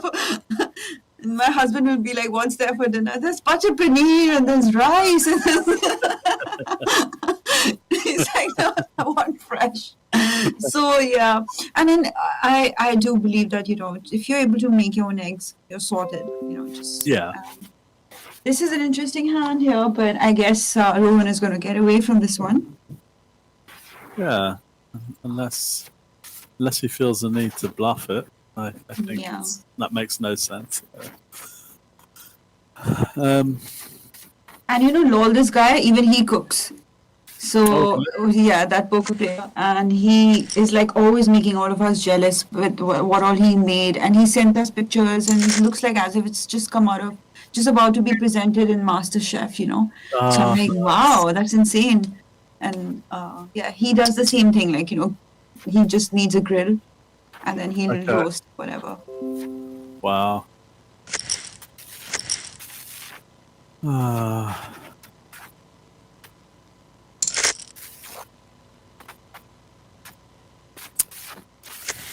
Yeah, it's hard to really cook for yourself in Vegas if you're staying in a hotel, though. I think even in Delhi, Sam, a lot of boys who live alone, I mean, they could have some sort of help. But it's just generally if you're independent, if you're maybe, you know, if you plan to stay in Europe for a few weeks, not you can't really get help there, and you can't. It's so important to have fresh meals, at least 1 or 2 meals, you know, that are super fresh. So I guess that was a good one. You said breakfast, and what else did you say? Yeah, no. Well, I was going to say if you're staying in an Airbnb, it's easy, but if you're staying in a hotel, I remember we tried to smuggle in like a microwave and a small like induction cooker and some knives, but it wasn't happening. So if you can get into it's all about whether you've got the time and you've got the, you know, and you can do it, getting the breakfast done and then try making up some meals that you can eat when you come home, because it's the temptation is there just to go out straight after and just go to any restaurant because you can't be bothered to do anything else. You don't want to go home. That makes sense. So if you've got something ready that you've already cooked that you can just reheat in the evening, and then like make a sandwich for yourself and just leave it. So when you come home, you'll be like, I know what you mean. Yeah, or you don't have that. Oh, there we go. Heads up. Talking about epic heads up matches. Yasheel. Well played. You really did apply a lot of pressure on these boys, and this is how it goes. Yeah, I mean, we saw that. Interesting. I think the very first hand of this tournament, the Sightseer opened pocket sevens and Palash jammed pocket fours, and the Sightseer folded. Oh. And they both had around the same stack, 10 bigs, something like that. I don't think Palash is going to fold for this one bet here. That folding makes no sense. See? Also, Sam, tell me later if you do some experiments in the kitchen based on just like your intuition. You're just like, okay, I think this is going to taste yum. I want to make it. Yeah, I mean, I think as long as you have all the base stuff like, you know, onions, garlic, and all the spices, you could just knock up anything. But I love. Yeah, what are you saying? No, I love making a lot of Asian dishes. I love Hainanese chicken with rice and Vietnamese food.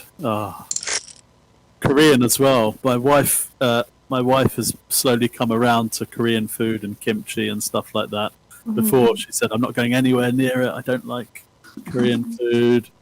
But that's one of her favorites now as well. So I love Japanese food. Something about the carpaccios. Yeah.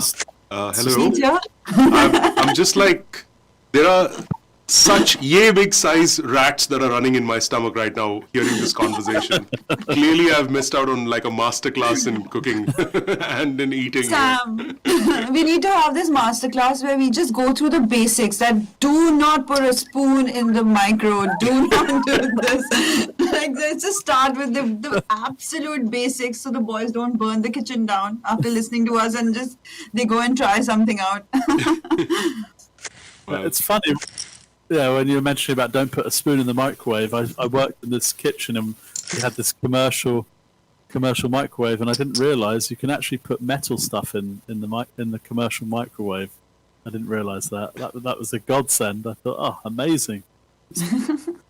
Well, I'm going to give the answer to that contest question, but Muskan, thanks for covering for me for a little while there. But if you'd like to take a break, then I'll run the viewers through the contest question in the meantime. Yes, thank you so much, guys. Okay, yeah. We'll see you in a bit. And yes, we'd asked you that contest question. Which player won the largest WSOP main event? It was a lot of money. The answer, of course, was the ever-loving Jamie Gold, who won $12 million. I have a nervous reaction to that name. You and several, probably thousands of poker players across the world. Well, Jamie Gold, he was the winner of that biggest ever WSOP main event. $12 million is what he took home for that win. And, well, Jamie's been quite the controversial figure. Sam, you've been out there, you've seen and heard the reactions, I'm sure, from back in the day. And, yeah, it was the stuff that dreams were made of. He triumphed over a field of 8,773 players. And that 12 million prize pool went his way. Overnight celebrity for the right and several wrong reasons. But yeah, there you have it, Jamie Gold. And we have 3 lucky winners who have answered in this particular contest. And let me take you through who those winners are. And remember, each of these guys have won a free ticket into the 3-seat guaranteed satellite to the 2 crore FTS main event, day 1A. 2 crores, that's the prize pool in that main event. So these boys are going to be free rolling it. We've got 3 winners, Ashish TPG with his ID, that online guy. Then you have Dhaval Bagaria, who is got his ID as Poker Pro 5553. And the last lucky winner is Mohit Goyal, playing as Mogo. All right, let's get back to the action. It's now down the final 2. Sam, you know, I know the stacks, there's barely anything between the 2 stacks, but if you had to pick someone right now, if you just had to make one choice right now. I mentioned earlier, I just thought Palash, I quite liked his flair. It would be quite cool if he won, I think, but I can see this coming down to honestly, because Palash sort of he doesn't like to hang around with his hands, so I could see if you get two even medium strength hands. It's going to go in. If he's pre-flop, we might see an all-in. Not two medium strength hands. The sightseer might be slightly stronger, but I think we might see a big all-in pre-flop in this. I think the chances are high. Yeah, Palash has been showing that he has a bit of an affinity for pretty cards, let's say, that, suited connectors, some nice ace, well, not nice, but a bit of raggy ace holdings. But he's not been afraid to play those, and clearly being in the heads-up situation right now on this Challenger final table, he's been doing something right. So nothing to take away from either of these players. And let's take a look at all of those other 6 players who are no longer with us on this final table, and what did they win. Let's take a look at those payouts. In 8th place with 86,000 rupees was Abhijeet Kumar, and following him was the next bust out, Peter Nazareth. Handsome Pete Nazareth, 1.24 lakhs was his prize. In 6th place you had Sooraj Todi taking home 1.66 lakhs, and the ever-popular Gokul Raj, Super Kings as he's playing as, took home 5th place for 2.12 lakhs. Then you had the chip leader at this table, Tarun Guwalani, who finished in 4th place with 2.7 lakhs. And a bit of a factoid here, Sam. Tarun, as with the other chip leaders on the other final tables that we've covered, none of the chip leaders have gone on to win a title just yet. So it's quite interesting to see that trend right now, and we should see the rest of this week and the rest of this FTS 2.0 schedule whether the chip leader actually goes on to the finish line eventually. But that's another thing that we will watch out for. And of course, the last bust out that we saw was of Yasheel Doddanavar, who has taken home 2nd runner-up for 3.47 lakh. And it's now down to the final 2, and they are playing for the big prize of 7.73 lakhs up top. It should be an interesting... I'm already glad, by the way, that myself, Sam would agree too, that it's been one of the longer final tables that we've had the pleasure to do commentary on. So it's been interesting to see a lot more hands than we usually do, and justifies the paycheck we get. So thanks to the players for doing that and giving us the opportunity. And it's now down to, well, 2 nice little hands here. Palash 777. This is actually a primo hand as far as he's concerned. Big Slick versus the 7-8 suited of Sightseer.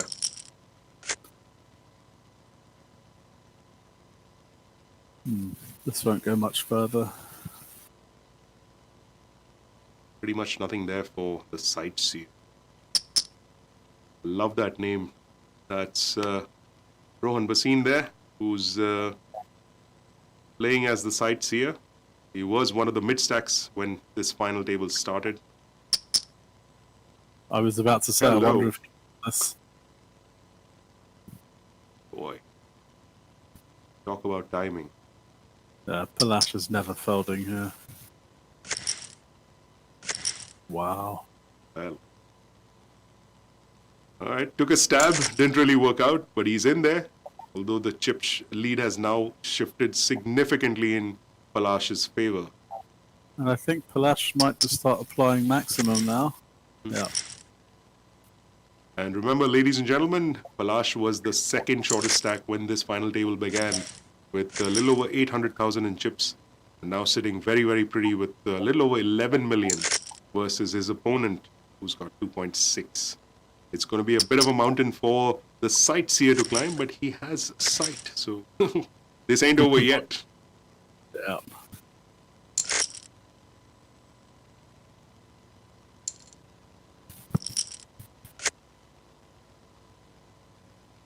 That was a cheeky trap limp by the Sightseer. He was definitely looking to snap off the jam.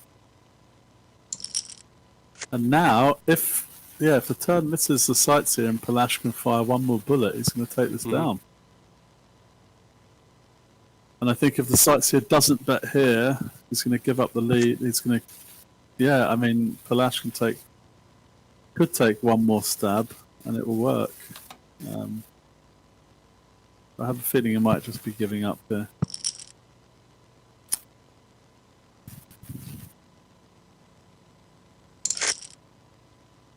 Uh-oh. All in. Uh-oh. Uh-oh is right. Yep.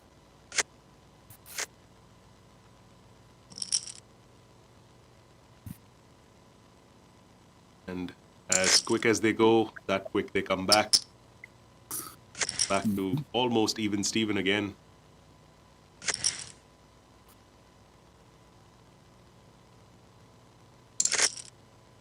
Well, for all our viewers, we're going to bring you another contest question because, hey, that's what we do.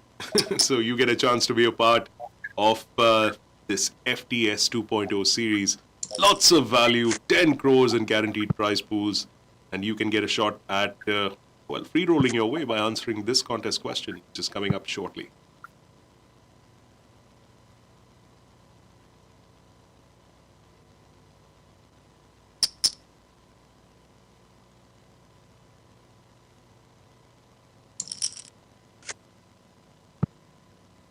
Yeah, I think this hand is pretty much going to go the way it's going right now, unless Palash decides to get really cute. He does. I don't see the sightseer folding this.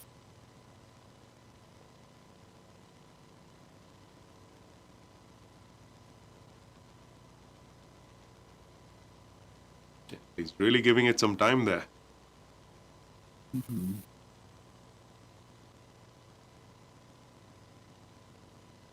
Hard to sort of let go of a hand like that, and especially the board being the way it is, Sam. I don't think there's all that much thought that needs to go in, but I'm guessing the sightseer is just being cautious here. Yeah, he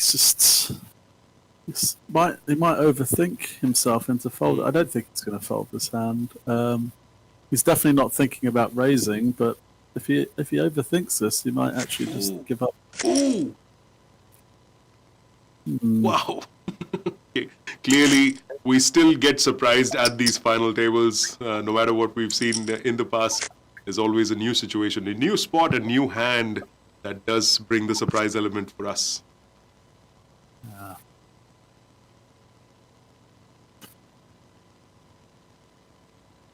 All right, and as this hand takes place, let's come back to the question number 2, the second contest question that we're going to ask you. Which king card is known as the Suicide King? That's right, which king card is known as the Suicide King? Remember, once again, we're giving away 3 tickets to 3 lucky individuals who will win a free ticket into the 5-seat guaranteed SATI to the 70 lakh guaranteed Monster Stack tournament. And each of those tickets is worth just under 1,000 rupees each. And remember, get your answers in really quick. Make sure that you put in your Spartan Poker username along with the answer and tag 3 of your friends if you stand a chance to win that ticket. And that tournament takes place, that satellite tournament takes place later this evening at 10 p.m. So make sure you get your answers in real quick. And who knows, you could be there on the final table of this Monster Stack, and me and Sam could be taking the mickey out of you a little bit. And of course, Sam's stalking every single winner of all of these final tables for reasons unknown, shall we say? Precious reasons. Always, always precious. Pocket 5s for the sightseer. And now, It's an interesting turn. I think picking up the flush draw as well, the sightseer probably isn't going to fold the turn either.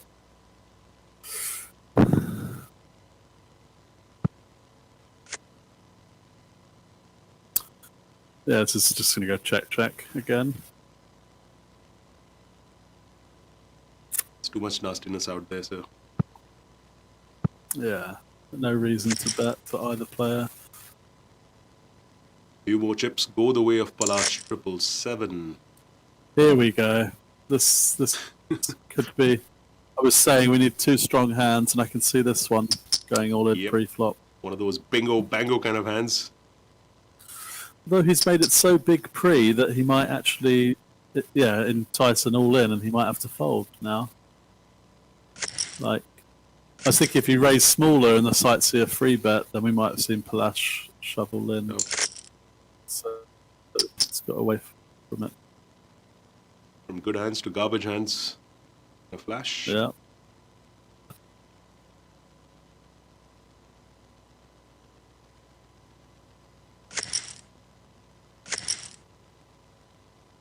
Just another reminder to all our viewers that these players are playing for more than that 7.7 lakhs up top prize money. There's also the 18 karat gold medallion that's coming the way of the winner, a game face mask, and a special gift hamper as well. And not to forget, everyone's battling for that FTS leaderboard, points for that FTS leaderboard, which is going to be 30 lakhs worth of prizes there. And the winner of the FTS leaderboard taking home 10 lakhs right up top. So plenty to play for all of the players and the participants of this FTS 2.0 series. And my favorite hand, not of Jacks, in the custody of Palash 777. I don't think, especially with the ace on the end, the sightseer isn't going to barrel again. Too much of a scare card. Yep. Yeah, could be holding ace 10, ace anything, ace 5, ace 6.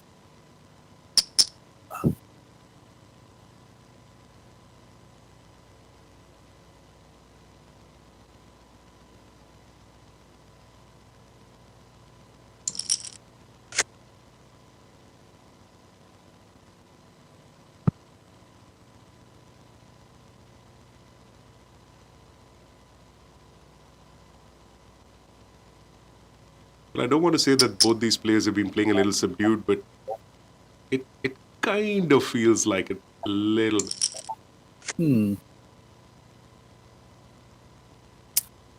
Yeah.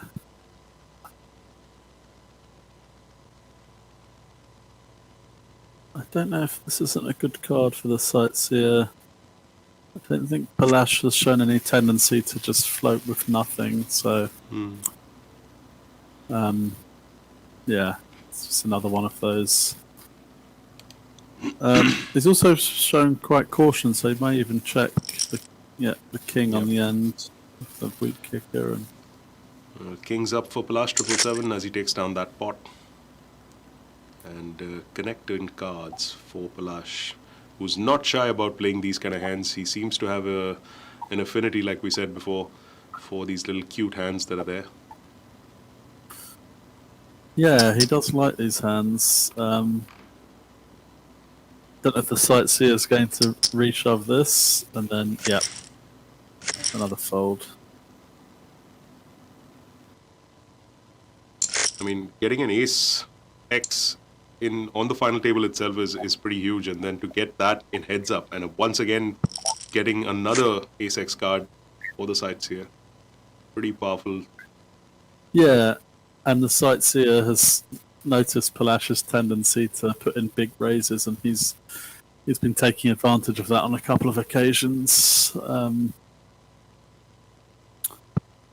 But this is a fairly inconsequential hand, I suppose. That should be the end of it.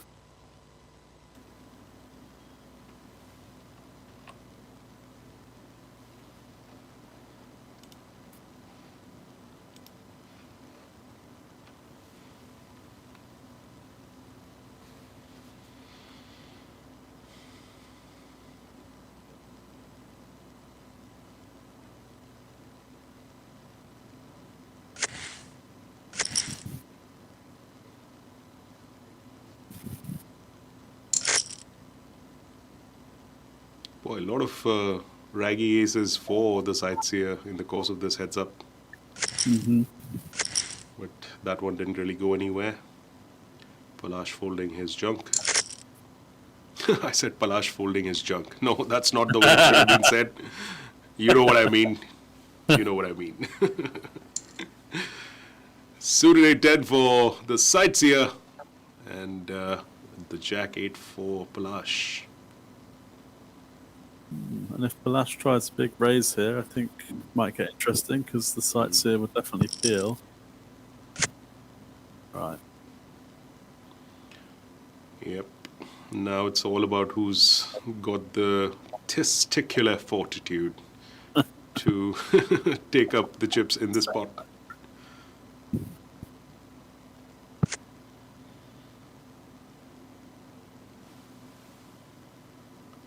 Check on that street.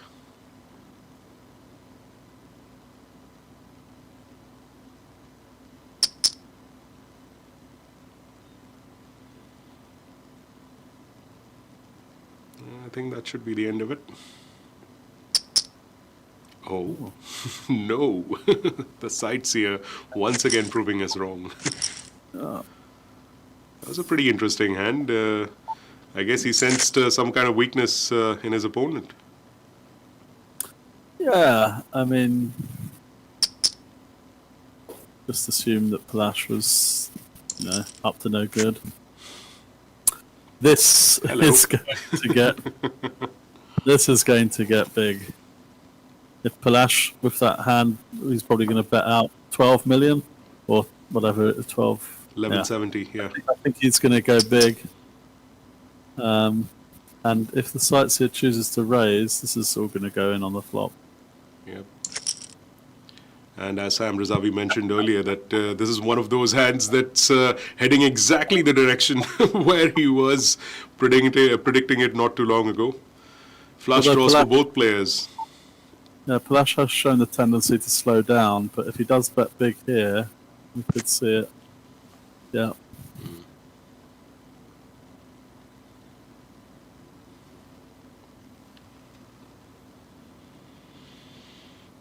Well, that one fizzled out a little bit, but the hand's not over yet.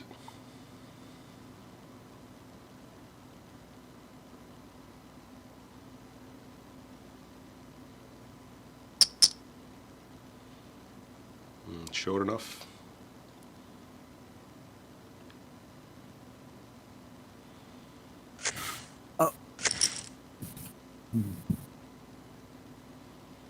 But you're right, Sam. I think it's going to be one of these exact hands, the one that we just saw. We're probably going to see something like that, which will bring an end to the proceedings of this Challenger event, I would think.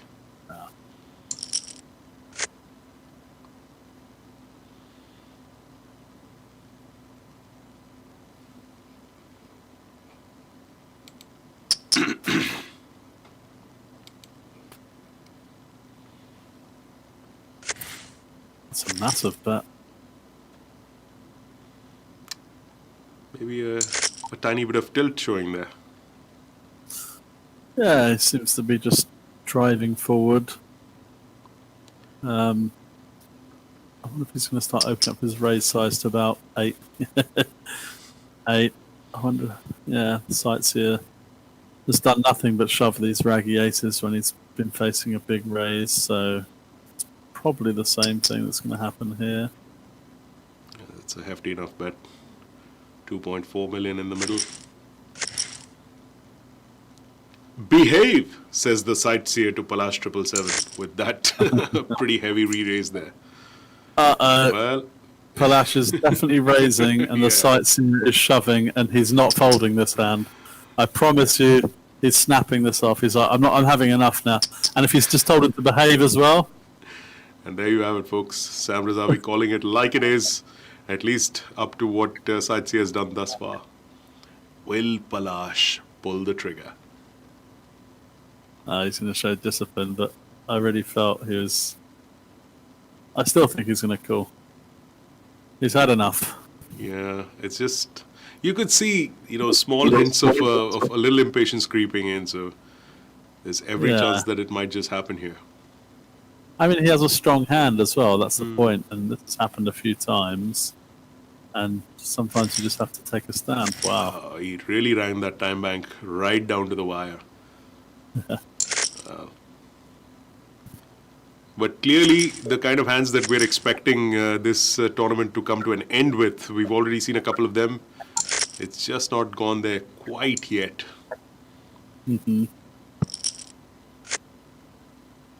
Oh. Well, It's just, as I said it, there's one more right there on the board. Aces for the sightseer and a gut shot for Palash 777.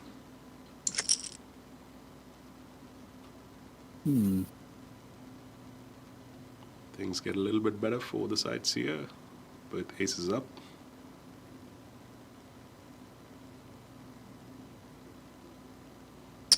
Yeah, I think.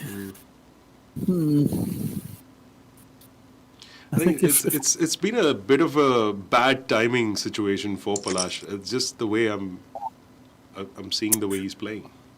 Yeah, the thing is, if you see the way Palash has played, if the sightseers have been watching any of the stream, you'll see that Palash always slows down on danger cards on the turn if he's got something. So it's quite face up that he's up to no. Another healthy pot going the way of the sightseer. Now over 10 million in chips with that hand, and just adding a little bit more as he goes along.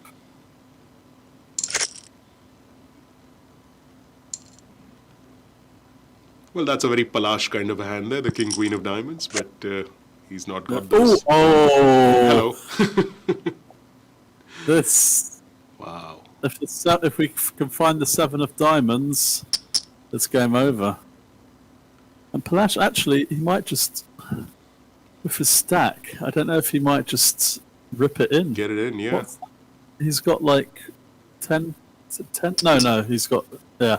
Oh, and there's no way it's being folded. Ooh. Royal flush! Wow! Wow! That's unbelievable. What an end to that final table. Oh my gosh. Well, wow. We expected a pretty big hand, right, Sam? But I don't think either of us was expecting it to end on that kind of a note. Royal flush, a diamond royal flush for the sightseer. That's Rohan Nandwani, if I'm not wrong. Taking it, I beg your pardon, it's Rohan Bhasin, who is playing as the sightseer, winning this tournament, the Challenger event here at the FTS 2.0.